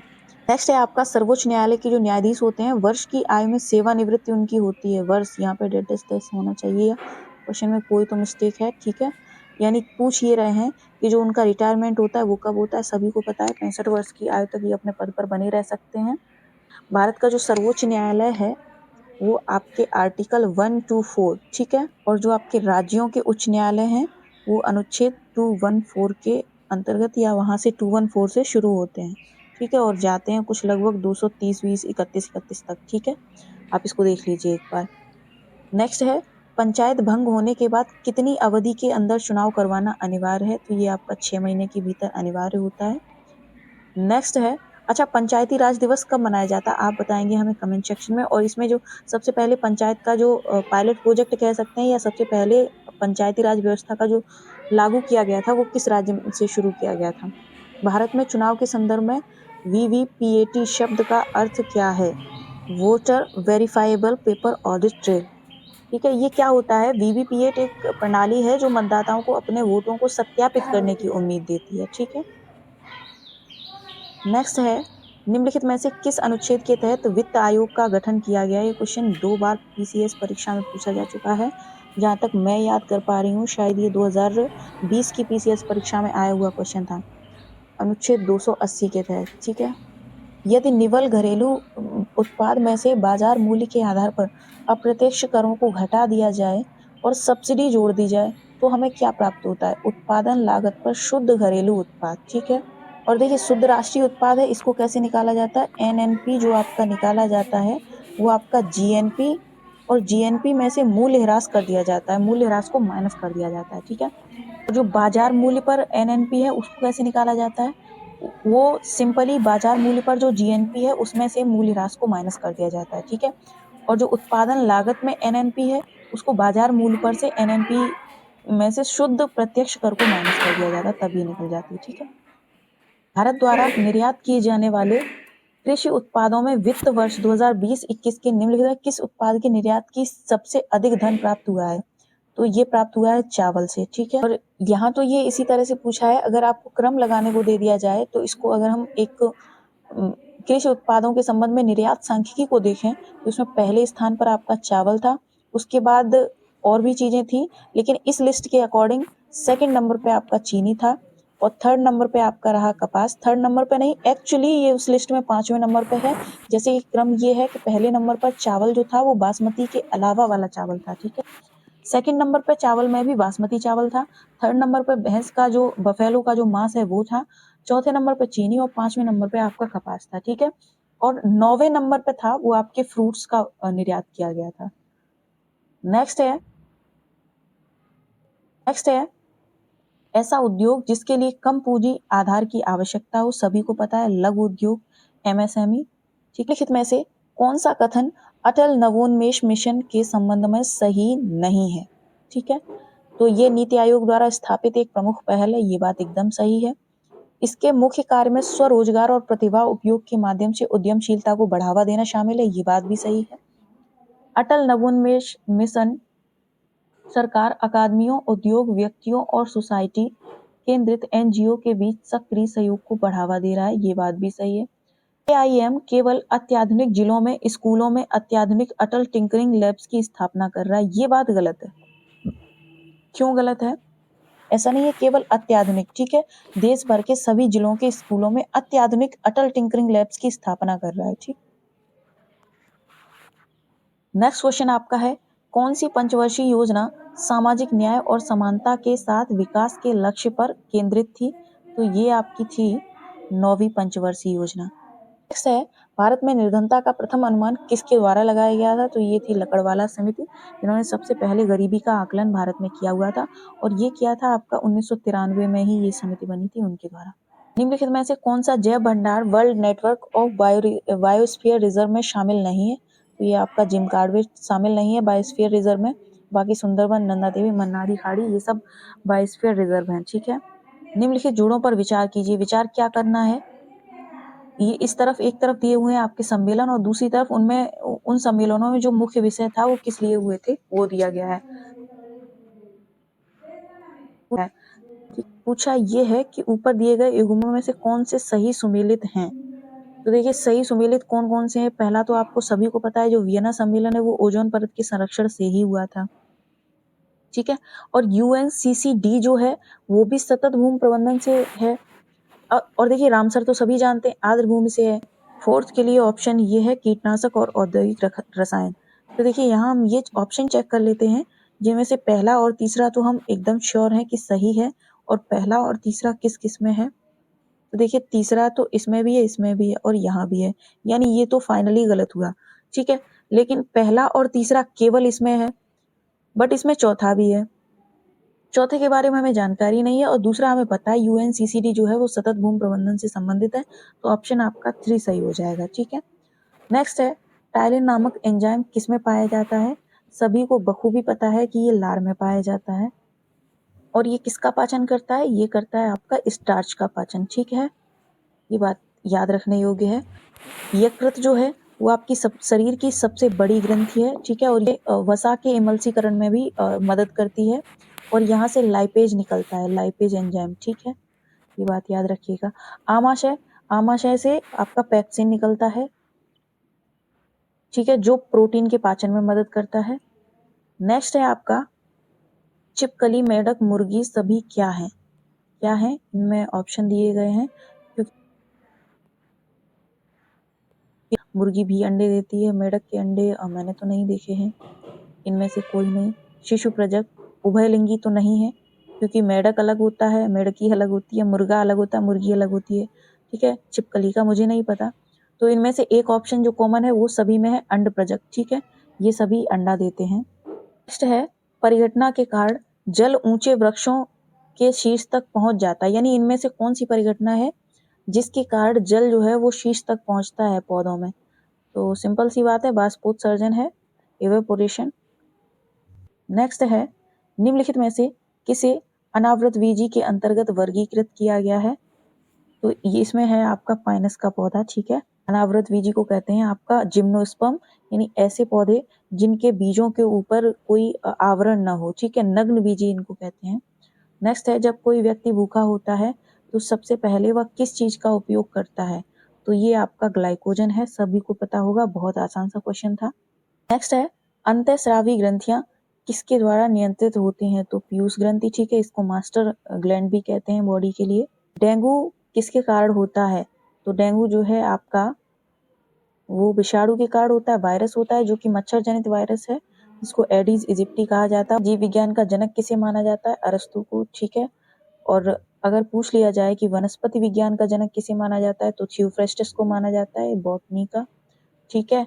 और अगर सेपरेट करके पूछ लिया जाए जूलॉजी का, तो भी अरस्तु आंसर होगा। और कैरोलस लीनियस जो थे वो किसके जनक थे, वो आपके द्विनाम पद्धति, ठीक है, बायोनोमियल जो नोमेनक्लेचर था उसके जनक थे। और जो आपके मेंडल थे वो सिंपल सा सभी को पता है कि ये आनुवंशिकी के जनक थे, और इन्होंने मटर के बीजों पर प्रयोग किया था, और इन्होंने अपने 3 नियम भी दिए हुए थे। नेक्स्ट है, ताप बढ़ने के साथ साथ जीवाणु की वृद्धि के कारण गर्मियों में दूध तेजी से दही में बदल जाता है, बात तो सही है। उच्च ताप की स्थिति जीवाणु वृद्धि के लिए अनुकूल होती है। उपरोक्त में कौन सा कथन सही है। उच्च ताप की स्थिति जीवाणु वृद्धि के लिए अनुकूल होती है, सिंपल सी बात है, हाँ ये बात सही है, तो दोनों कथन सही है, ठीक है। नेक्स्ट है, कुम्हार के पहिए की गति होती है। ऑप्शन और छूट गए हैं। तो देखिए घूर्णन गति होती है, सभी को पता है, ठीक है। इसमें होता क्या है, जो कुम्हार का एक चाक होता है, चाक इस तरह से होता है, और बीच में एक लाठी की सहायता से उसको पहले घुमाया जाता है, नीचे एक एक्सिस बना होता है, तो ये ना एक अक्ष के परितः गति करता है, ठीक है। और एक अक्ष के परितः गति करने वाले जो सर्कुलर मोशन है उसको कहते हैं घूर्णन गति, ठीक है। कंपन गति क्या होती है, जैसे कि आपके गिटार वगैरह की तार की जो गति होती है, जो वाइब्रेशन मोशन होता है, ठीक है। जो जब कोई वस्तु जो है एक अक्ष के परितः कंपन करती है, ठीक है, वाइब्रेशन जिसको कह सकते हैं। रैखिक गति क्या होती है, ये सीधी रेखा के साथ गति होती है, सभी को पता है। वृत्ताकार गति, किसी पथ की जो वृत्ताकार गति होती है किसी पथ पर, ठीक है, जैसे एक बहुत बड़ा पहिया मान सकते हैं आप। अच्छा, घूर्णन गति जो होती है आपकी अर्थ, अर्थ भी घूर्णन गति करती है, ठीक है। नेक्स्ट है, यदि दोलन करने वाले लोलक पर आधारित घड़ी को पृथ्वी से चंद्रमा पर ले जाया जाए तो क्या होगा? गति धीमी हो जाएगी, सिंपल सी बात है। अब धीमी हो क्यों जाएगी? देखिए, इसका सिंपल सा कारण ये है कि जो सरल लोलक है या साधारण लोलक है, इसका जो आवर्त काल होता है वो आपका होता है t is equal to 2 pi root L upon G होता है। ठीक है, जहाँ t जो आपका आवर्त काल है, L जो है वो स्ट्रिंग जो होता है उसकी लंबाई होती है। ठीक है, अब जब इसी घड़ी को चंद्रमा पर ले जाया जाए तो ये जो G की वैल्यू है वो पृथ्वी से कम होती है चंद्रमा पे, क्योंकि आवर्त काल के अगर देखा जाए तो ये जो G है वो आवर्त काल के अनुक्रमानुपाती है, व्युत्क्रमानुपाती है। ठीक है, तो होता क्या है, आवर्त काल बढ़ जाता है। किसी चीज का जो व्युत्क्रमानुपाती है उसका होने का मतलब ही ये है कि जब एक चीज बढ़ेगी तो दूसरी चीज सिंपली घटेगी, या दूसरी चीज बढ़ेगी तो एक चीज घटेगी। ठीक है, और जब आवर्त काल बढ़ेगा तो इसको एक कंपन पूरा करने में अधिक समय लगेगा। दैट्स वाई कि ये धीमी हो जाएगी चंद्रमा पे जाके। ठीक है, नेक्स्ट है आपका, निम्न में से कौन सा अनुचुंबकीय पदार्थ का गुण है? अनुचुंबकीय पदार्थ, अनुचुंबकीय पदार्थ का गुण ये है कि ये जो है चुंबक की ओर क्षीण बल द्वारा आकर्षित होते हैं। यानी जो अनुचुंबकीय पदार्थ हैं वे ऐसे पदार्थ होते हैं जो बाहरी चुंबकीय क्षेत्र में उसी दिशा में रखे जाने पर कमजोर रूप से चुंबकित होते हैं जिस दिशा में वो क्षेत्र लागू होता है। ठीक है, जिनको आप कह सकते हैं पैरामैग्नेटिक। ठीक है, बस शॉर्ट में समझ लीजिए। इन ऐसे कौन कौन से पदार्थ हैं, कौन कौन से एलिमेंट्स ऐसे हैं, तो आपका एल्यूमिनियम हुआ, आपका प्लेटिनम हुआ, ठीक है, आपका सोडियम है, कैल्शियम है। ठीक है, तो ये आपके पैरामैग्नेटिक हैं। इसमें कोई रॉकेट साइंस नहीं, सभी को पता होगा कि ये अनुचुंबकीय हैं। चुंबकत्व का गुण इनमें कम है, सिंपल सी बात ये है। नेक्स्ट है, जब प्रकाश दूसरे माध्यम के अंदर जाता है तो क्या होता है? उसकी आवृत्ति में परिवर्तन आता है? नहीं आता है। ठीक है, तो नहीं आता है का मतलब ये है कि दूसरा ऑप्शन सही हो जाएगा। उसकी गति बदलती है? उसकी गति नहीं बदलती है। उसकी तरंग दैर्ध्य नहीं बदलती। ये दोनों बातें गलत हैं, क्योंकि उसकी गति भी बदल जाती है, उसकी तरंग दैर्ध्य भी बदल जाती है। कि जो आपकी स्पीड होती है वो फ्रीक्वेंसी और वेवलेंथ का गुणज होती है। ठीक है, तरंग दैर्ध्य, आवृत्ति और ध्वनि की गति के बीच का जो संबंध है वो कुछ इस तरह से होता है। इस बात को आप इस तरह से सोचिए कि अगर इधर प्रकाश है, मान लीजिए लाइट तो हर जगह है। ठीक है, हम इसको एक एग्जांपल से बता रहे हैं आपको। यहाँ पे मान लीजिए एयर है। ठीक है, यहाँ से कोई लाइट आ रही है और इधर जो है वो वाटर है। तो यहाँ जब ये तरंग जाएगी तो ये कतई जरूरी नहीं कि जिस रास्ते पर जिस तरंग दैर्ध्य से जिस गति से आ रही थी उसी गति से वाटर में भी जाएगी। ठीक है, तो ये विचलन कर जाते हैं। आवृत्ति होती क्या है? तो जो आवृत्ति है वो तरंगों की एक इकाई में किसी स्थान से गुजरने वाली तरंगों की संख्या है। ठीक है, नेक्स्ट है, आभासी प्रतिबिंब उन बिंदुओं पर बनते हैं जहां प्रकाश की किरणें अपसरित होती हुई प्रतीत होती हैं। नेक्स्ट है, आभासी प्रतिबिंब सदैव सीधे होते हैं। अब क्वेश्चन पूछ क्या रहे हैं, निम्नलिखित में से कौन से कथन सही हैं? तो देखिए, इसमें केवल कथन 2 सही है। क्यों कथन 2 सही है? जो आपके प्रतिबिंब, जो आपकी इमेज होती हैं, एक तो आपकी वास्तविक होती हैं और एक आपकी आभासी होती हैं।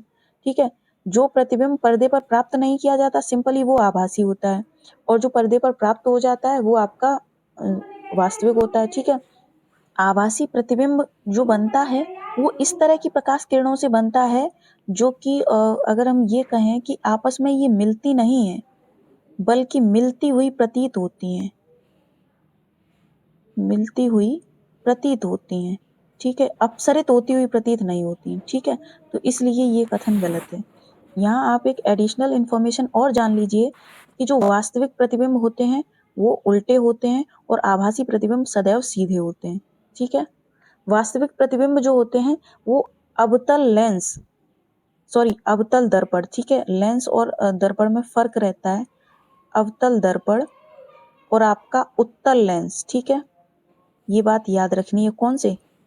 वास्तविक अवतल दर्पण और उत्तल लेंस में बनते हैं, जबकि जो आभासी प्रतिबिंब है वो समतल दर्पण और उत्तल दर्पण और अवतल लेंस द्वारा बनते हैं। वास्तविक प्रतिबिंब जो हैं किरणों के प्रतिच्छेदन को आप यूं कह सकते हैं कि जैसे मान लीजिए ये कोई लेंस या दर्पण है, आप जो भी माने इसको, और यहाँ से कोई किरण आई और यूं गई, ठीक है, और ये जो बिंदु कटा हुआ है इसको आप कह सकते हैं प्रतिच्छेदन, ठीक है। ये जस्ट एक एग्जाम्पल है। नेक्स्ट है हवा के बुलबुले के कारण पानी, हवा के बुलबुले डैश डैश डैश किस कारण से पानी में चमकते हैं। बहुत सिंपल सा क्वेश्चन है, पूर्णांतरिक परावर्तन होता है। ये एक माध्यम के भीतर प्रकाश की किरणों का पूर्ण परावर्तन है, जैसे जल या कांच की सतहों पर वापस से माध्यम में लौट जाना किरणों का, या आपतन कोण जो होता है एक निश्चित कोण की सीमा से अधिक हो जाता है जिसको क्रांतिक कोण कहते हैं, तब होता है आपका पूर्णांतरिक परावर्तन। यही घटना आपकी हीरे के अंतर्गत होती है। या फिर आपने कभी कभी ऐसा देखा होगा, एक मान लीजिए कोई कांच का गिलास है, लीजिए उसमें एक दरार यहाँ पे आ गई, ठीक है, कांच के गिलास में। अब जब इस गिलास को आप धूप की तरफ कीजिएगा या प्रकाश की तरफ कीजिएगा तो यहाँ पर एक बहुत तीखी सी शाइनिंग होगी, ठीक है, जिसको आप स्पष्ट देख सकते हैं। मीन्स कांच के बर्तन में दरार का चमकना भी पूर्णांतरिक परावर्तन का कारण है। और इसी तरह से जैसे ये एग्जाम्पल दिया गया हवा के बुलबुले, इसी तरह से इन किसी भी एग्जाम्पल्स को उठा के क्वेश्चन पूछा जा सकता है। जैसे जल में एक खाली परखनली का चमकना, पानी के एक मान लीजिए गिलास में जो भी है आपके पास बीकर वीकर, उसमें पानी भर के उसमें परखनली को डुबो दीजिएगा, डिप कर दीजिएगा, और तब उस पर अगर प्रकाश जाता है तो परखनली अलग से चमक रही होती है। विक्षेपण क्या होता है? विक्षेपण जो होता है इसको आप स्पेक्ट्रम नाम दे सकते हैं, ठीक है, यानी तरंग दैर्ध्य का जो पूरा फैलाव होता है पूरी तरह से। जैसे कि सिंपल सी बात है, अगर मैं इस बात को यहाँ समझूं तो प्रिज्म जाती है तो यहाँ से 7 रंगों का बाहर निकलना, ठीक है, जो आपके कौन कौन से हैं, विबग्योर, इस क्रम को याद रखिएगा, विबग्योर, ठीक है, इंद्रधनुष का बनना, या फिर पानी पर जो पेट्रोल या कोई तेली पदार्थ जब आप डालते हैं तो उसको आप अलग अलग रंगों में देख सकते हैं, ठीक है। और साबुन के बुलबुलों में भी आप देख सकते हैं कई सारे रंग जब साबुन के बुलबुले उड़ते हैं। विवर्तन क्या चीज है? विवर्तन जो है बाधाओं के चारों ओर तरंग का प्रसार, जैसे कि एक्सरे, इसका बेस्ट एग्जाम्पल है एक्सरे, ठीक है, विवर्तन के कारण होता है। तो परावर्तन क्या होता है? सिंपल, सबको पता होगा कि जब कोई रिफ्लेक्शन, सिंपल सी बात है, रिफ्लेक्शन, ठीक है, कोई भी प्रकाश किरण है किसी सतह से टकराकर अगर वापस आ रही है तो उसको परावर्तन कहेंगे, ठीक है। अच्छा, जो चमकते हुए सितारे हैं, सितारे यानी कि जो स्टार्स, जो आपके तारे चमकते हैं रात में, वो परावर्तन के कारण ही चमकते हैं। तो आपको ये कई सारे एग्जाम्पल्स को दिमाग में रखना चाहिए, क्योंकि यहाँ पर सिर्फ एक एग्जाम्पल है हवा के बुलबुले। ये कतई जरूरी नहीं कि यही एग्जाम्पल पूछा जाए, कोई और भी पूछ लिया जा सकता है। अब ये नहीं कहना है कि मैम ये भी तो जरूरी नहीं जो क्वेश्चन आप करवा रही हैं वही पूछ लिए जाए। हाँ, ये बात बिल्कुल सही है, बट प्रैक्टिस तो हम लोग करते हैं ना। निम्नलिखित में से कौन एक अदिश राशि है, द्रव्यमान है? अदिश राशि क्या होती है? ये अदिश राशि को परमाणु के साथ भौतिक राशि के रूप में परिभाषित किया जाता है जिसमें कोई दिशा नहीं होती, अदिश, जिसका नाम ही है अदिशा, ठीक है। बाकी सब ये कैसी हो गई? सदिश, ठीक है। तो सदिश राशियां कितनी है, अदिश राशियां कितनी है, आपको याद रखना चाहिए। इसके अलावा अच्छा, अदिश राशि के और कौन कौन से उदाहरण है? जैसे कि आपका हुआ स्पीड, ठीक है, आपका हुआ दूरी, जब तक स्पीड में दिशा डिफाइन नहीं है, आपका समय, ठीक है, क्षेत्रफल और आयतन और डेंसिटी यानी कि घनत्व, ये सब आप नोट कर सकते हैं। ये सब आपकी अदिश राशियां हैं। टेम्परेचर भी, ठीक है। और सदिश राशियों के उदाहरण कौन कौन से हैं? आपका बल तो है ही, संवेग है, कोणीय वेग भी है, विस्थापन भी है, और आपका त्वरण भी है, रैखिक गतियां भी आपकी सदिश राशियां हैं, विद्युत क्षेत्र भी सदिश राशि है, ठीक है। हाँ, इसमें एक चीज अपवाद भी है, देखिए, विद्युत क्षेत्र से याद आया, विद्युत क्षेत्र जो है वो सदिश राशि है, लेकिन अगर बात आ जाए विद्युत धारा की तो देखिए, जो विद्युत धारा है उसमें एक दिशा फिक्स होती है, निश्चित होती है, लेकिन फिर भी ये अदिश राशि के अंतर्गत ही है, ठीक है, ठीक है। बॉल पेन के सिद्धांत पर कार्य करता है, इनमें से किसके सिद्धांत? तो पृष्ठ तनाव के सिद्धांत पर बॉल पेन कार्य करता है। पृष्ठ तनाव, अगर इनमें से ऑप्शन आए केशिकात्व, अगर इनमें कोई ऑप्शन केशिकात्व भी रहता है इनके अलावा, तो आप ऑप्शन टिक करेंगे उपयुक्त में से एक से अधिक, क्योंकि पृष्ठ तनाव और केशिकात्व दोनों का ही उदाहरण है बॉल पेन, ठीक है। नेक्स्ट है हाइड्रोजन बम, जो है वो किस आधार पर काम करता है? परमाणु संलयन पर। और परमाणु विखंडन पर क्या कार्य करता है, आप हमें ये बताएंगे। और जो आपका सूरज है, सूर्य, वहां कौन सी प्रक्रिया हो रही है, परमाणु विखंडन की या परमाणु संलयन की, ठीक है, वो आप हमें कमेंट सेक्शन में बताएंगे। नेक्स्ट है एप्सम लवण किसका उदाहरण है, तो एप्सम लवण Mg मैग्नीशियम से बनता है, मेरे ख्याल से हाँ मैग्नीशियम से ही बनता है, ख्याल क्या, यानी जो मैग्नीशियम के जो सल्फेट बनाए जाते हैं, ठीक है, उनको आप एप्सम लवण कह सकते हैं, जैसे कि सल्फेट का मतलब है SO4। निम्नलिखित में से कौन सा उपकरण पानी की गहराई को निर्धारित करने के लिए ध्वनि तरंगों का उपयोग करता है, ठीक है, हम इसको ऊपर बढ़ा रहे हैं, ऑप्शन आपके हैं फेदोमीटर, यूडियोमीटर, बैरोमीटर, पारदर्शी, ठीक है, तो ये नहीं है, ऑप्शन आपका होना चाहिए फेदोमीटर, ठीक है, समुद्र की गहराई नापने के लिए इसका प्रयोग किया जाता है, सही उत्तर ये है। और सबसे पहली गहराई की माप कब हुई थी, ये मारियाना ट्रेंच में हुई थी, ठीक है, ये पानी की गहराई को नापने के लिए ध्वनि तरंगों का उपयोग करता है। अच्छा, यूडियोमीटर क्या है, यूडियोमीटर जो है ये एक प्रयोगशाला लेबोरेटरी उपकरण है, ये भौतिक या रासायनिक परिवर्तन के बाद गैस के मिक्सचर की क्वांटिटी को परिवर्तन को नापता है, ठीक है, ये कह सकते हैं आप।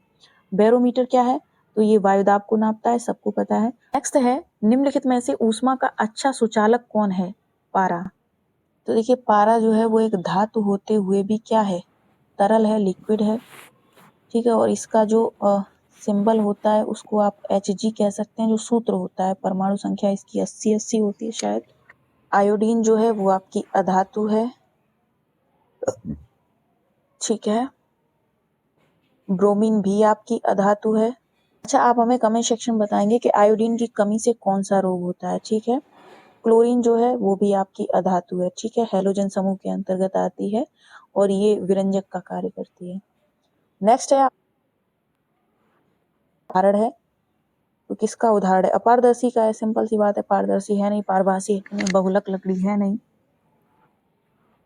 नेक्स्ट है परमाणु का द्रव्यमान क्रमांक होता है, देखिए पूछ क्या रहे हैं, परमाणु का द्रव्यमान संख्या जो होती है, यानी द्रव्यमान संख्या को आप A से डिनोट करते हैं, और देखिए द्रव्यमान संख्या का मतलब क्या है, तो यहाँ हम आपको छोटे से एग्जांपल से एक चीज समझाते हैं।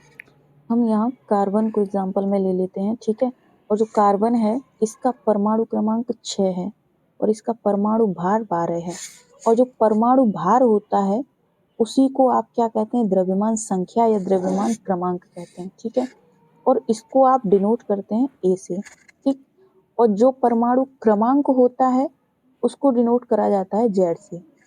अब देखिए इस बात को समझिए, किसी भी तत्व के जो आगे लिखा है, ठीक है, वो इसका कह सकते हैं जर्सी नंबर या सीट नंबर मान लीजिए आप, ठीक है, तो जैसे सीट नंबर है या जर्सी नंबर है तो उसको आप परमाणु क्रमांक कहिएगा, ठीक है। और सेकंड चीज ये है कि जो सिर पे रखा है, सिंपली वजन होता है ना, जो सिर पे रखा जाता है वही तो भार होता है, खोपड़ी पे रखा जाने वाला, ठीक है, तो इसको कहते हैं परमाणु भार, ठीक। तो द्रव्यमान क्रमांक कहा जाए या द्रव्यमान संख्या कही जाए या परमाणु भार कहा जाए या फिर A पूछा जाए, तो वो आपका रहेगा जो परमाणु के सिर पर रहता है, ठीक है।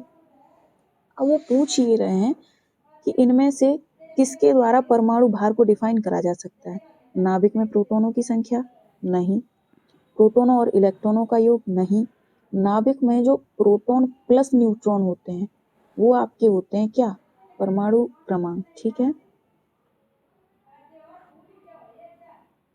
नेक्स्ट है लाफिंग गैस का वैज्ञानिक नाम क्या है, नाइट्रस ऑक्साइड है, N2O लिखा जाता है इसको। निम्नलिखित में से कौन से कथन सत्य हैं, गर्म करने पर हवा फैलती है, बिल्कुल सही बात है, गर्म हवा ठंडी हवा से भारी होती है, एकदम गलत बात है, गर्म हवाएं हल्की हो जाती हैं, ठीक है, और हल्की हो जाती है तभी तो फैलती हैं।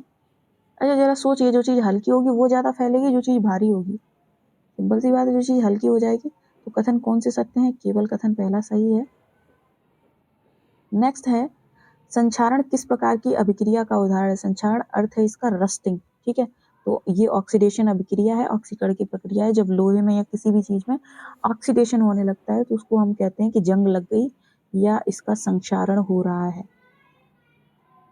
निम्नलिखित में से कौन सी सबसे अधिक अभिक्रियाशील धातु है, सबसे अधिक अभिक्रियाशील धातु ये आपकी होगी सोडियम। क्यों होगी सबसे अधिक अभिक्रियाशील, यानी इसका परमाणु क्रमांक है 11, और देखिए ऐसा रूल है जिसको कहते हैं ऑक्टेट रूल, यानी इलेक्ट्रॉनों का जो इलेक्ट्रॉनिक कॉन्फ़िगरेशन होता है वो 2,8,18 डॉट डॉट डॉट इस तरह से बनता है, ठीक है। तो ऑक्टेट रूल को पूरा कराना होता है। अब ये जो 11 है इसमें 2,8,1 बन रहा है, ठीक है। एक्चुअली केमिस्ट्री और फिजिक्स आते ही हम ज़्यादा डीप चले जा रहे हैं। क्वेश्चन, निम्नलिखित में से कौन सी कठोर जल की एक विशेषता है? तो सिंपल सी बात है, कठोर जल है, इसमें झाग कम उठता है। नेक्स्ट है, निम्नलिखित में से किसे वनस्पति जगत का उभयचर कहा जाता है? जो ब्रायोफाइट्स टाइप के जो पौधे होते हैं उनको उभयचर कहा जाता है, क्योंकि ये पानी में भी जीवित रहते हैं और ये मिट्टी में भी उगाते हैं, ठीक है। टेरिडोफाइट्स होते हैं, ये फर्न होते हैं। भारत के पर्यावरण संरक्षण अधिनियम को किस वर्ष में लागू किया गया? 1986 में लागू किया गया, ठीक है। पर्यावरण संरक्षण अधिनियम 1986 और भारत में लागू होने वाला यह पहला प्रमुख कानून था जो किसके बाद लागू हुआ था? भोपाल गैस त्रासदी के बाद, ठीक है। इस रक्त समूह को सर्वदाता कहा जाता है, तो ये आपके रहेंगे ओ, जो डोनेटर होते हैं, और सर्वग्राही कौन है? जो ए बी हैं वो, ठीक है। अच्छा, जो रक्त समूह है, ब्लड ग्रुप्स की पहचान किसने करी थी? कार्ल लैंड स्टीनर ने, ठीक है। नेक्स्ट है, निम्नलिखित में से किसे अप्रैल 2022 में लोक प्रशासन में उत्कृष्टता के लिए प्रधानमंत्री पुरस्कार से सम्मानित किया जाएगा? ये आनंद किशोर जी। ये आनंद किशोर को बिहार बोर्ड के परिणामों को जारी करने के लिए, ये इम्पोर्टेंट क्वेश्चन है आपके लिए, लोक प्रशासन में उत्कृष्टता के लिए प्रधानमंत्री पुरस्कार मिलेगा और ये सम्मान उनको सिविल सेवा दिवस यानी 21 अप्रैल के दिन दिया जाएगा, ठीक है। नेक्स्ट है, निम्नलिखित में से कौन सी जनजाति बिहार से संबंधित है? का एक से अधिक क्यों? क्योंकि बिहार में लगभग 1.3% जनजाति आबादी है और बिहार में कई जनजातियों का घर है, ठीक है। और उनमें से कौन कौन सी हैं आपकी? एक आपकी बुथुडी जनजाति है, बिंजिया भी है, ठीक है, आपकी सोरिया भी है, किसान जनजाति भी है, पहाड़ी कोरवा भी है, ठीक है। तो ये कई सारी जनजातियां हैं। नेक्स्ट है, हाल ही में बिहार आर्थिक सर्वेक्षण रिपोर्ट मछली उत्पादन पर केंद्रित है। यह निम्नलिखित में से कौन सी क्रांति? नीली क्रांति। बहुत सिंपल सा क्वेश्चन है। बिहार के किस पक्षी को राष्ट्रीय पशु आनुवंशिक संसाधन ब्यूरो करनाल में पंजीकृत किया गया है? ये थी मैथिली बतख। बिहार के किस अर्थशास्त्री को पद्मश्री पुरस्कार 2022 से सम्मानित किया जाएगा? डॉक्टर शैवाल गुप्ता जी को। घर तक फाइबर योजना के संबंध में निम्नलिखित में से कौन सा कथन सही नहीं है? ठीक है, तो सही नहीं है पूछा है। पहला कथन है, इसका लक्ष्य 31 मार्च 2021 तक बिहार के सभी गांवों को high speed optical fibre internet से जोड़ना है। इसमें पहला कथन तो सही है, इसका लक्ष्य 31 मार्च को ही रखा गया था, 2021 को। यह योजना विज्ञान एवं प्रौद्योगिकी विभाग द्वारा की, ये गलत है, देखिए प्रौद्योगिकी विभाग द्वारा नहीं, ये योजना जो क्रियान्वित करी गई थी ministry of information and technology के द्वारा करी गई है, ठीक है। तीसरा है, यह योजना ई शिक्षा, ई कृषि, टेली मेडिसिन, टेली लॉ सहित डिजिटल सेवाओं का नेतृत्व करेगी, ये भी बात सही है। इससे स्थानीय रोजगार की संभावना सृजन को बढ़ावा मिलेगा, बिल्कुल सही है। तो इसमें सिर्फ यही एक कथन गलत था, प्रौद्योगिकी विभाग द्वारा क्रियान्वित करी जाएगी, ठीक है। निम्नलिखित में से बिहार का कौन सा स्थान राष्ट्रीय जलमार्ग 1 NW1 का हिस्सा नहीं है? तो ये जो आपका खगड़िया है ये हिस्सा नहीं है, बाकी पटना, बक्सर, भागलपुर आप सभी जानते हैं। जो NW1 है यानी कि नेशनल वाटरवेज 1 है, वो आपका गुजरता है प्रयागराज से आपका हल्दिया तक, ठीक है। और इसके अलावा कुछ और वाटरवेज हैं, उनको जान लेते हैं। आपका NW2 जो है वो आपका ब्रह्मपुत्र नदी पर है, सदिया धुबरी, ठीक है। और जो नेशनल वाटरवेज 3 है वो आपका है पश्चिमी तट नहर पर, कोट्टापुरम से कोलम, चंपकारा और उद्योग मंडल नहरों पर बना हुआ है। और जलमार्ग 4 है, जो राष्ट्रीय जलमार्ग 4, वो आपका ये देखिए फेज में तैयार हो रहा है, इसका फेज 1 तैयार हो चुका है विजयवाड़ा से मुक्ताला तक, ठीक। मैग्नेटाइट लौह अयस्क बिहार के निम्नलिखित किस जिले में पाया जाता है? इसका आंसर हो जाएगा उपरोक्त में से एक से अधिक। क्यों हो जाएगा? क्योंकि ये गया में भी पाया जाता है, भागलपुर में भी, जमुई में भी, ठीक है। बस ये नवादा में नहीं पाया जाता है। निम्नलिखित में से कौन सा जिला कोसी बहुउद्देशीय परियोजना के तहत कोसी नहर प्रणाली से संबंधित है? तो ये आपका मधुबनी है। जो कोसी नहर परियोजना है ये 2 भागों में विभाजित है। पूर्वी कोसी नहर प्रणाली, ये जो पूर्वी है इस नहर प्रणाली से बिहार के जो मधेपुरा है, सहरसा, पूर्णिया, कटिहार, इनमें सिंचाई करी जाएगी। इसकी कुल लंबाई आपकी होगी 44 किलोमीटर, जो पूर्वी प्रणाली है, ठीक है। और जो पश्चिमी कोसी नहर प्रणाली है, ये बिहार के मधुबनी, दरभंगा, मुजफ्फरपुर, इनकी सिंचाई से करी जाएगी। इसकी लंबाई है कुल 115 किलोमीटर। और ये जो कोसी बहुउद्देशीय है, इसमें भारत और नेपाल, ये दोनों का जॉइंट वेंचर है, भारत और नेपाल का, ठीक है। ये संयुक्त जल परियोजना है। निम्नलिखित में से कौन सा जलमार्ग बिहार से होकर गुजरता है? तो इसका ऑप्शन हो जाएगा उपरोक्त में से एक से अधिक, क्योंकि अभी अभी हमने देखा नेशनल वाटरवेज 1 तो गुजरता ही गुजरता है। NW37, ये गंडक नदी पर है, तो ये भी बिहार के साथ, बिहार उत्तर प्रदेश की एक परियोजना है। और राष्ट्रीय जलमार्ग जो है 58, ये कोसी नदी पर है, मुख्य रूप से बिहार में स्थित है, लेकिन ये उत्तर प्रदेश में जो प्रस्तावित गंडक जलमार्ग है उसका एक हिस्सा मात्र है। नेक्स्ट है आपका, निम्नलिखित में से कौन सा जीआई टैग बिहार से संबंधित नहीं है? तो इसके बारे में हम आपको बता चुके हैं, जीआई टैग हमने पढ़ाए हुए हैं, जिनमें आपका शाही लीची भी है, कतरनी चावल भी है, जर्दालू आम भी है, यानी कि उपयुक्त में से एक से अधिक इसका आंसर हो जाएगा। नवरा चावल जो है वो इससे वॉशिंग मशीन में मेरे अपना कौन दे दिए बढ़िया वॉशिंग मशीन धरो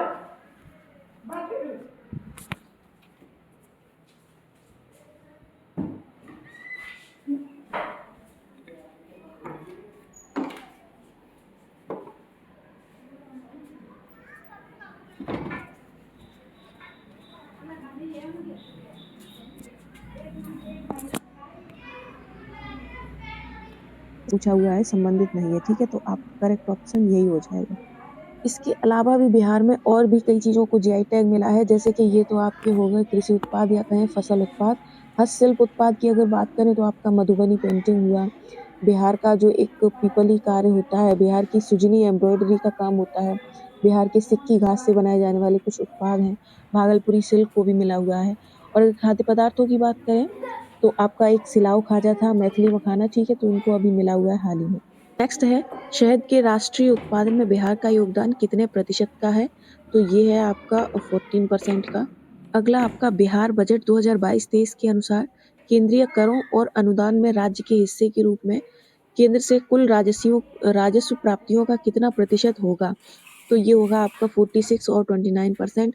देखिए, बिहार बजट को जरूर पढ़ के जाइएगा, बिहार बजट, बिहार सेंसस, इसको क्योंकि हम बिहार का एग्जाम देने जा रहे हैं तो ये बहुत ज़रूरी हो जाता है। और आप हमें कमेंट में ये बताइएगा कि बिहार का जो बजट था 2022-23 के लिए ये कितना था, ठीक है। नेक्स्ट है, बिहार बजट 2022-23 के कुल व्यय का कितना प्रतिशत विकासात्मक व्यय के लिए आवंटित किया गया? तो ये था 67.37%। नेक्स्ट है, बिहार के किन शहरों को स्मार्ट सिटी मिशन के लिए चुना गया? तो ये कौन कौन से शहर थे आपके? पटना तो था ही था, तो पटना इन तीनों में है और इसमें नहीं है, तो ये ऑप्शन तो खत्म हो जाता है यही। भागलपुर भी है और बिहार शरीफ भी है, तो बिहार शरीफ इसमें है और इसमें है, इसमें नहीं है, ये ऑप्शन खत्म हो जाता है। अब बचे ये दो, तो इसमें मोतिहारी नहीं होगा, पटना, भागलपुर, मुजफ्फरपुर, बिहार शरीफ होगा, ठीक है। नेक्स्ट है, लोटा विद्रोह किस वर्ष शुरू हुआ था? तो ये जो आपका हुआ था 1855 में हुआ था। और ये था क्या लोटा विद्रोह? इसमें जो कैदी थे, मुजफ्फरपुर जेल की ये बात है, तो उसमें जो कैदी थे उनको पहले पीतल के बर्तनों में या कहें पीतल के लोटे में खाना पीना जो भी मिलता रहा उस टाइम वो था। उसके बाद फैसला ये किया सरकार के द्वारा कि पीतल के बर्तनों की जगह मिट्टी के बर्तनों को रिप्लेस करना। इस पर ये कैदियों ने विद्रोह किया था, तो इसको कहते हैं लोटा विद्रोह। के विद्रोह में भाग लेने के संबंध में निम्नलिखित में से कौन सा सुमेलित है, ये पूछा हुआ है। तो अभी अभी हमने पढ़ा ही था कि जो कुंवर सिंह है उन्होंने विद्रोह किया था। शाहाबाद, ये आपका जगदीशपुर आरा में जो गांव था। हजारीबाग, यहाँ पर संथालों ने किया हुआ था। सिंहभूम में आदिवासी लोगों ने, दानापुर में सैनिक। तो इसका बिहार के निम्नलिखित नेताओं में से कौन असहयोग आंदोलन के दौरान कांग्रेस के भीतर गठित परिवर्तन विरोधी समूह से संबंधित थे? तो ये थे डॉक्टर राजेंद्र प्रसाद। और ये क्या था परिवर्तन विरोधी समूह? ये 1922 में जो आपका चौरा चौरी कांड हुआ था, इसके बाद महात्मा गांधी जी ने असहयोग आंदोलन बंद कर दिया था और इसको लेकर ही कांग्रेस पार्टी के बीच एक टकराव हुआ, जिसमें कांग्रेस पार्टी 2 धाराओं में बँटने के लिए तैयार थे लोग, और जिसमें पहली धारा जो थी वो परिवर्तन विरोधी समूह कही जाती थी, और इसके सदस्य जो थे आपके राजेंद्र प्रसाद जी थे, सरदार वल्लभ भाई पटेल थे, सी राजगोपालाचारी भी इसमें शामिल थे, और कुछ नेता ऐसे थे जो विधान परिषद में प्रवेश चाहते थे, यानी कि ब्रिटिश सरकार को वो अंदर से बाधित करना चाहते थे। उन्हें परिवर्तनवादी कहा गया, ठीक है, और इनको परिवर्तन विरोधी कहा गया, जो आंदोलन को चाहते थे। तो जो परिवर्तनवादी थे उनमें थे आपके CR दास, यानी कि चित्तरंजन दास, मोतीलाल नेहरू, श्रीनिवास अयंगर, ये लोग शामिल थे, ठीक है। डेनिश ईस्ट इंडिया कंपनी ने पटना में कारखाना किस वर्ष स्थापित किया? तो ये किया था आपका 1774 में। और देखिए, अगर आपसे ये क्रम पूछ लिया जाए कि भारत में जो कंपनियां थी उनका आगमन किस किस क्रम में हुआ, तो इसको आप इस तरह से याद कर लीजिए, PDADF, यानी कि P से पुर्तगाली, D से डेनिश, A से अंग्रेज और D से अगेन डच, उसके बाद फ्रांस, ठीक है। गया की खिलाफत समिति का उद्घाटन निम्नलिखित में से किसने किया? तो ये थे आपके मौलाना सज्जाद। बिहार में 1857 के विद्रोह का नेतृत्व किसने किया था? तो ये क्वेश्चन अभी भी पढ़ चुके हैं। बिहार में कुंवर सिंह ने किया था, जो गांव था जगदीशपुर, वहां से इन्होंने नेतृत्व किया था, ठीक है। नेक्स्ट है, बिहार पंचायती राज अधिनियम किस वर्ष अधिनियमित किया गया? देखिए, बहुत जरूरी है एग्जाम के लिए, चाहे BPSC हो, UPSC हो, UPPSC हो, पंचायती राज इसको आपको जरूर पढ़ के जाना चाहिए। बिहार में ये 2006 में हुआ था, और पंचायती राज व्यवस्था जो लाई गई थी वो 73वें कॉन्स्टिट्यूशनल अमेंडमेंट के थ्रू लाई गई थी। और ये क्वेश्चन हमने आपसे पहले भी पूछा है कि आप हमें कमेंट सेक्शन में ये बताएंगे, जो पंचायती राज व्यवस्था है उसको सबसे पहले किस प्रदेश में लागू किया गया था, ठीक है। पंचायती राज दिवस मनाते हैं। बिहार राज्य का एक प्रमुख कार्यक्रम जीविका निम्नलिखित में से किस अंतर्राष्ट्रीय संस्था द्वारा समर्थित है? तो इसको वित्त पोषण कर रहा है विश्व बैंक, ठीक है। और ये है क्या? जो जीविका कार्यक्रम है ये भारत का सबसे बड़ा राज्य स्तरीय महिला सामाजिक आर्थिक सशक्तिकरण कार्यक्रम है, जो बिहार में लगभग 90 लाख परिवारों को सीधे काम से जोड़ रहा है, और बिहार सरकार का जो एक गरीबी उन्मूलन का जो लक्ष्य है ये उसके खिलाफ काम कर रहा है। स्वतंत्रता के बाद बिहार के पहले राज्यपाल कौन बने? तो ये थे आपके जयराम दास दौलत राम जी। तो फ्लोरिकल्चर है, फूलों से संबंधित है, और आप बताएंगे हमें हॉर्टिकल्चर जो है वो किससे संबंधित होता है, ठीक है। हॉर्टिकल्चर, सेरिकल्चर, इपिकल्चर, ये तीनों आप हमें कमेंट सेक्शन में बताइएगा, और इसमें फूलों की नर्सरी तैयार करी जाएगी नालंदा में। नेक्स्ट क्वेश्चन है आपका, एक व्यक्ति बिंदु A से पूर्व की ओर बाहर जाता है और बिंदु B पर पहुंचता है। बिंदु B से वह बाएं मुड़ जाता है और 4 किलोमीटर चलता है, फिर वह दाएं मुड़ता है और 6 किलोमीटर चलता है, फिर वह फिर से दाएं मुड़ता है और 7 किलोमीटर चलता है, और वह फिर से दाएं मुड़ता है, बिंदु M पर पहुंचता है। तो इसको सॉल्व कर लेते हैं, कैसे होगा देखिए। देखिए, एक व्यक्ति है जो कोई एक बिंदु है यहाँ पर A, ठीक है, यहाँ से चलना शुरू करता है और किधर चल रहा है? पूरब की ओर, क्योंकि डायरेक्शन आपका इस तरह से होता है, इधर आपका ईस्ट होता है, इधर आपका नॉर्थ होता है, इधर आपका साउथ होता है, ठीक है, इधर आपका वेस्ट होता है। तो A से पूर्व की ओर चला और ये गया 12 किलोमीटर तक, ठीक है, पूरब में। उसके बाद यहाँ जाके ये पहुँच गए हैं कहाँ पे? बिंदु B पर। यहाँ कोई बिंदु B है, वहाँ पर यहाँ से बाएं मुड़े तो बाएं ये हो जाएगा, ठीक है, और 4 किलोमीटर चले, और यहाँ से फिर दाएं मुड़े और 6 किलोमीटर चले तो दाएं ये हो जाएगा, और 6 किलोमीटर चल रहे हैं, ठीक है। उसके बाद वह फिर से दाएं मुड़े तो अगेन जो दायां हो जाएगा वो इस तरह से हो जाएगा, और कितना चल रहे हैं? 7 किलोमीटर चल रहे हैं। तो क्योंकि ये 4 यहाँ तक है, आप देख पा रहे होंगे, तो 7 इससे अधिक होगा, ठीक है, ठीक। तो यहाँ पे अब क्या कह रहे हैं? 7 किलोमीटर चलता है और फिर से दाएं मुड़ जाता है, तो फिर से दाएं का मतलब है इधर, और बिंदु कहाँ पर पहुंच रहे हैं? M पर पहुंच रहे हैं।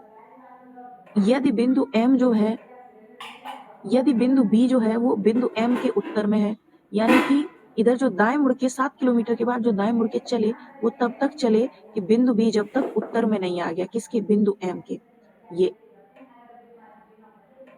ये M है, ठीक है। अब बिंदु B M के ठीक उत्तर में है, ये शर्त भी कंप्लीट हो गई।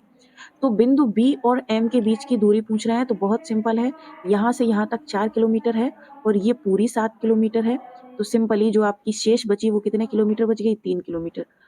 तो इतने बीच की जो दूरी है वो कितनी रहेगी आपकी, 3 किलोमीटर, ठीक है। तो इसका जो आंसर हो जाएगा वो आपका 3 किलोमीटर होगा।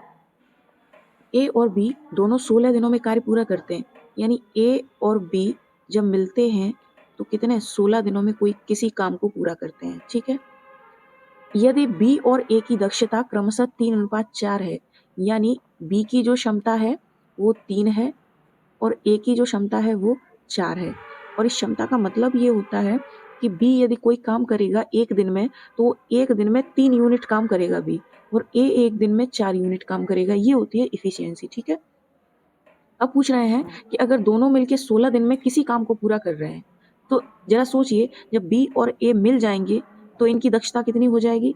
तो ये दोनों जब मिलेंगे तो टोटल जो इफिशियंसी हो जाएगी एक दिन में काम करने की वो 7 हो जाएगी।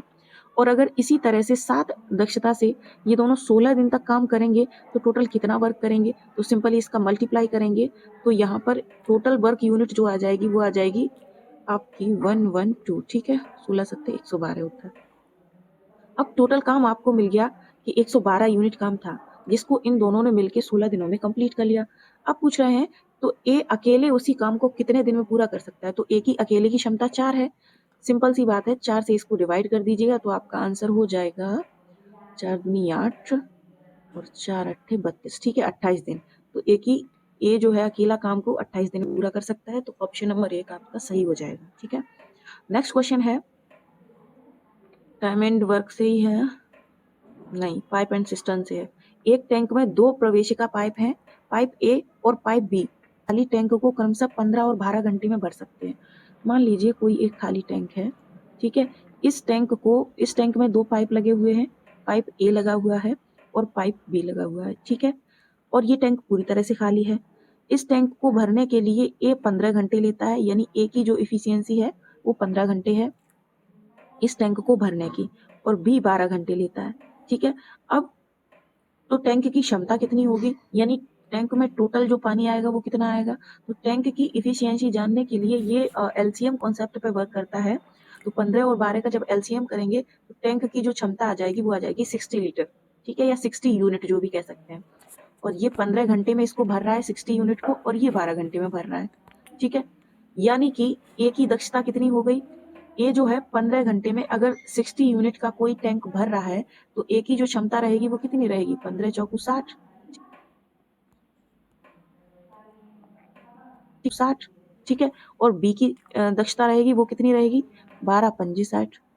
अब कहा ये जा रहा है कि ये दोनों पाइप अगर खोले जाते हैं कितने घंटे के लिए, 5 घंटे के लिए, यानी ए और बी दोनों मिलके 5 घंटे के लिए खोले जा रहे हैं। तो जरा सोचिए कितने टैंक को भर पाएंगे, क्योंकि ए की क्षमता 4 है और बी की क्षमता 5 है। की क्षमता अगर देखी जाए जॉइंट रूप से तो 9 हो जाती है, और ये 5 घंटे के लिए चलते हैं, तो 5 घंटे में ये 45 यूनिट टैंक को भर देते हैं, और टोटल टैंक जो है वो 60 यूनिट पानी लेता है।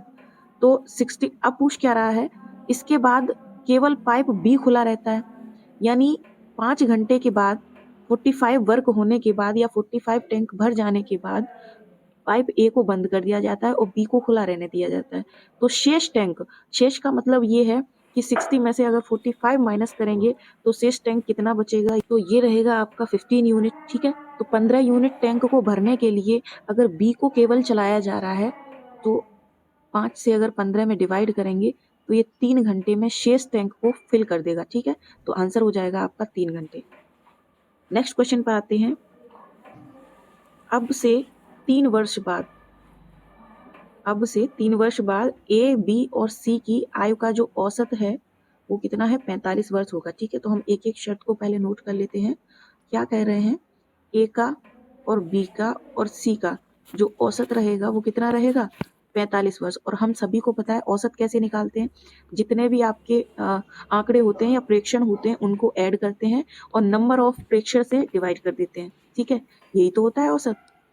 तो ये बात कह रहे हैं, लेकिन कब, 3 वर्ष बाद, ठीक है। आगे क्या कह रहे हैं, यदि ए की वर्तमान आयु कितनी है, ए की जो वर्तमान आयु है बी प्लस सी के योग का, बी प्लस सी का जो योग है इसका 5/13 है, यानी 5/13 है, ठीक है। इस बात को ऐसे समझ सकते हैं, यदि बी और सी की वर्तमान आयु का अनुपात, तीसरी शर्त ये है कि जो बी और सी है इसकी वर्तमान आयु का अगर अनुपात देखें तो वो है 7:6। ठीक है, तो ये रही तीनों शर्तें। अब क्या कह रहे हैं, अब ए और सी की वर्तमान आयु के बीच में अंतर ज्ञात कीजिए। पूछा ये है कि ए माइनस सी जो है वो कितना रहेगा। ठीक, तो देखिए सबसे पहले तो औसत निकालते हैं, हम यहाँ साफ कर लेते हैं।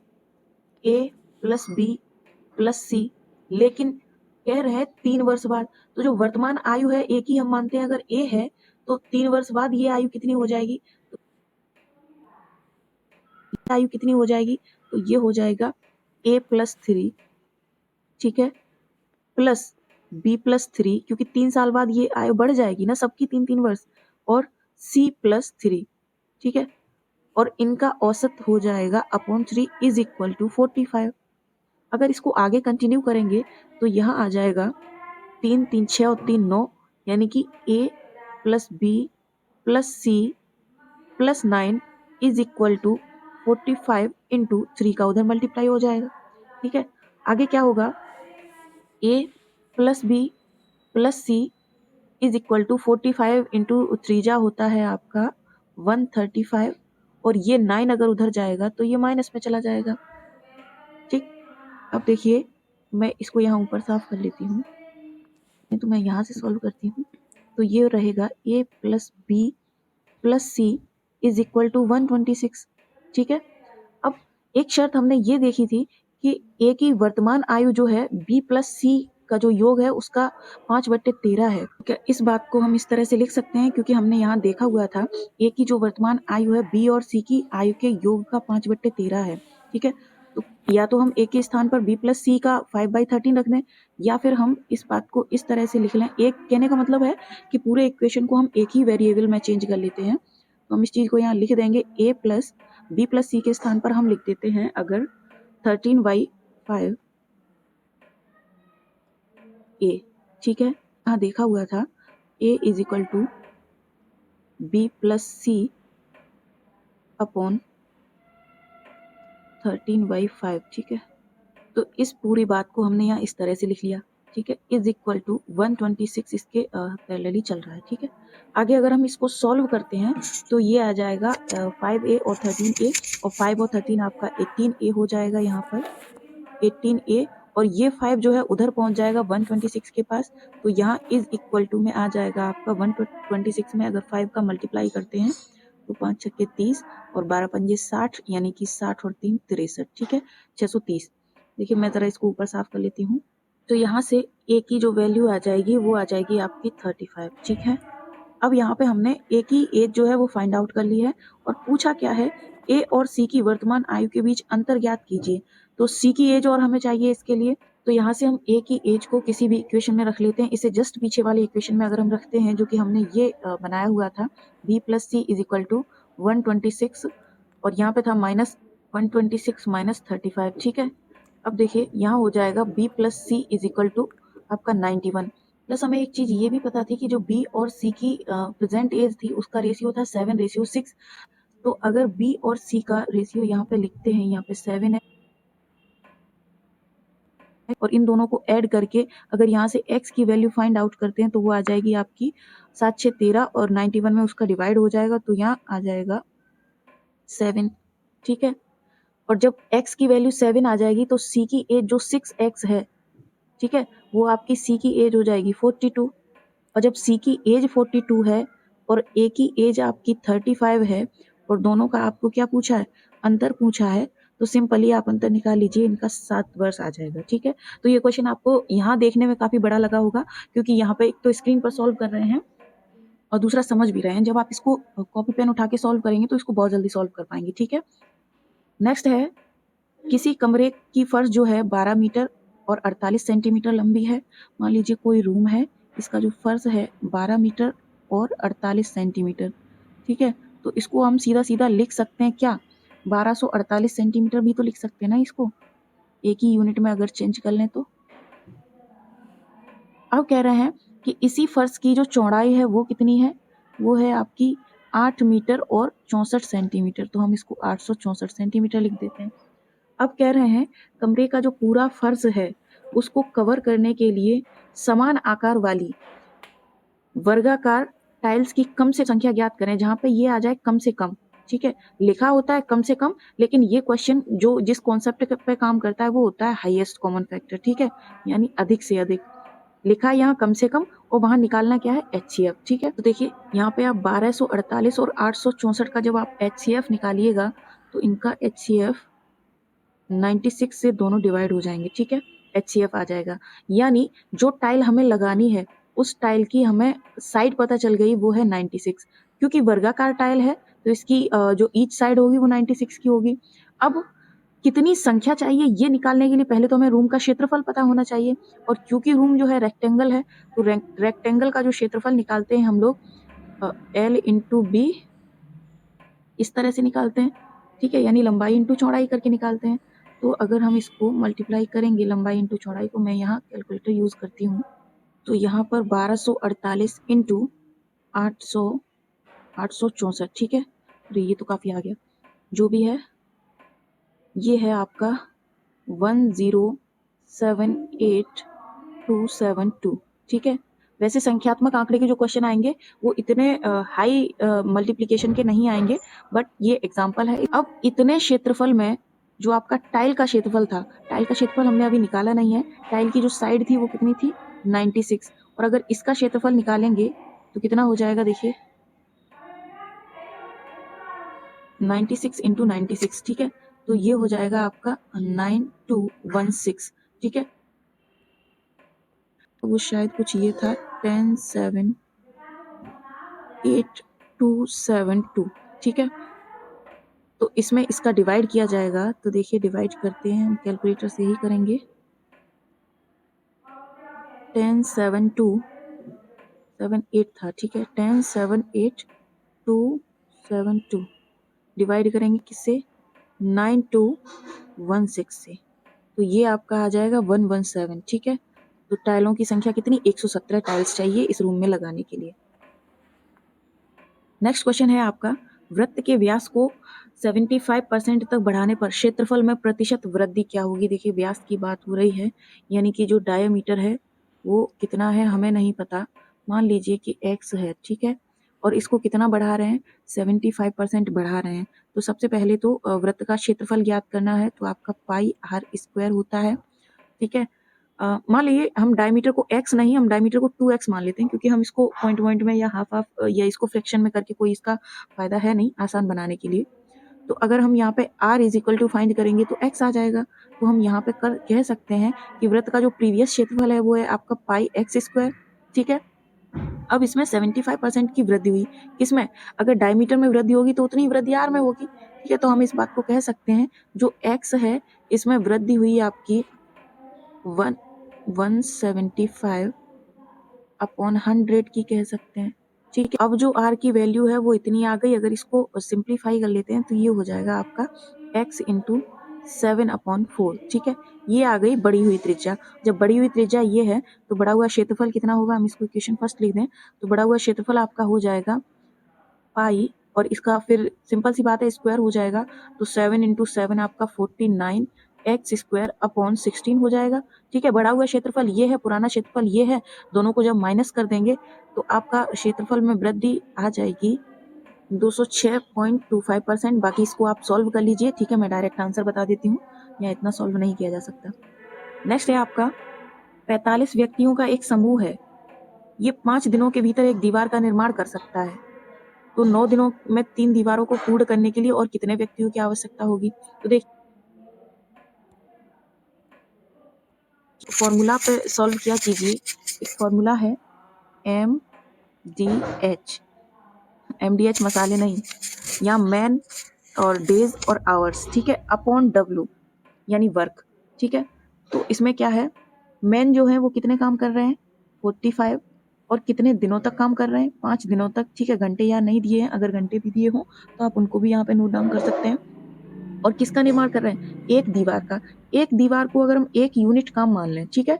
अब क्या कह रहे हैं, तो इसी तरह की 9 दिनों में, अच्छा, तो इसी तरह की 9 दिनों में 3 दीवारों को पूरा करने में कितने व्यक्तियों की आवश्यकता, कितने और, ये लिखा हुआ है कितने और, ठीक है। तो देखिए 45 तो यहाँ काम कर ही रहे हैं, और पूछ रहे हैं कितने और, तो हमें नहीं पता कितने, हम यहाँ x मान लेते हैं, ठीक है। और कितने दिनों में, 9 दिनों में काम करवाएंगे। और कितनी दीवारें बनवाएंगे, इसी तरह की 3 दीवारें बनवाएंगे।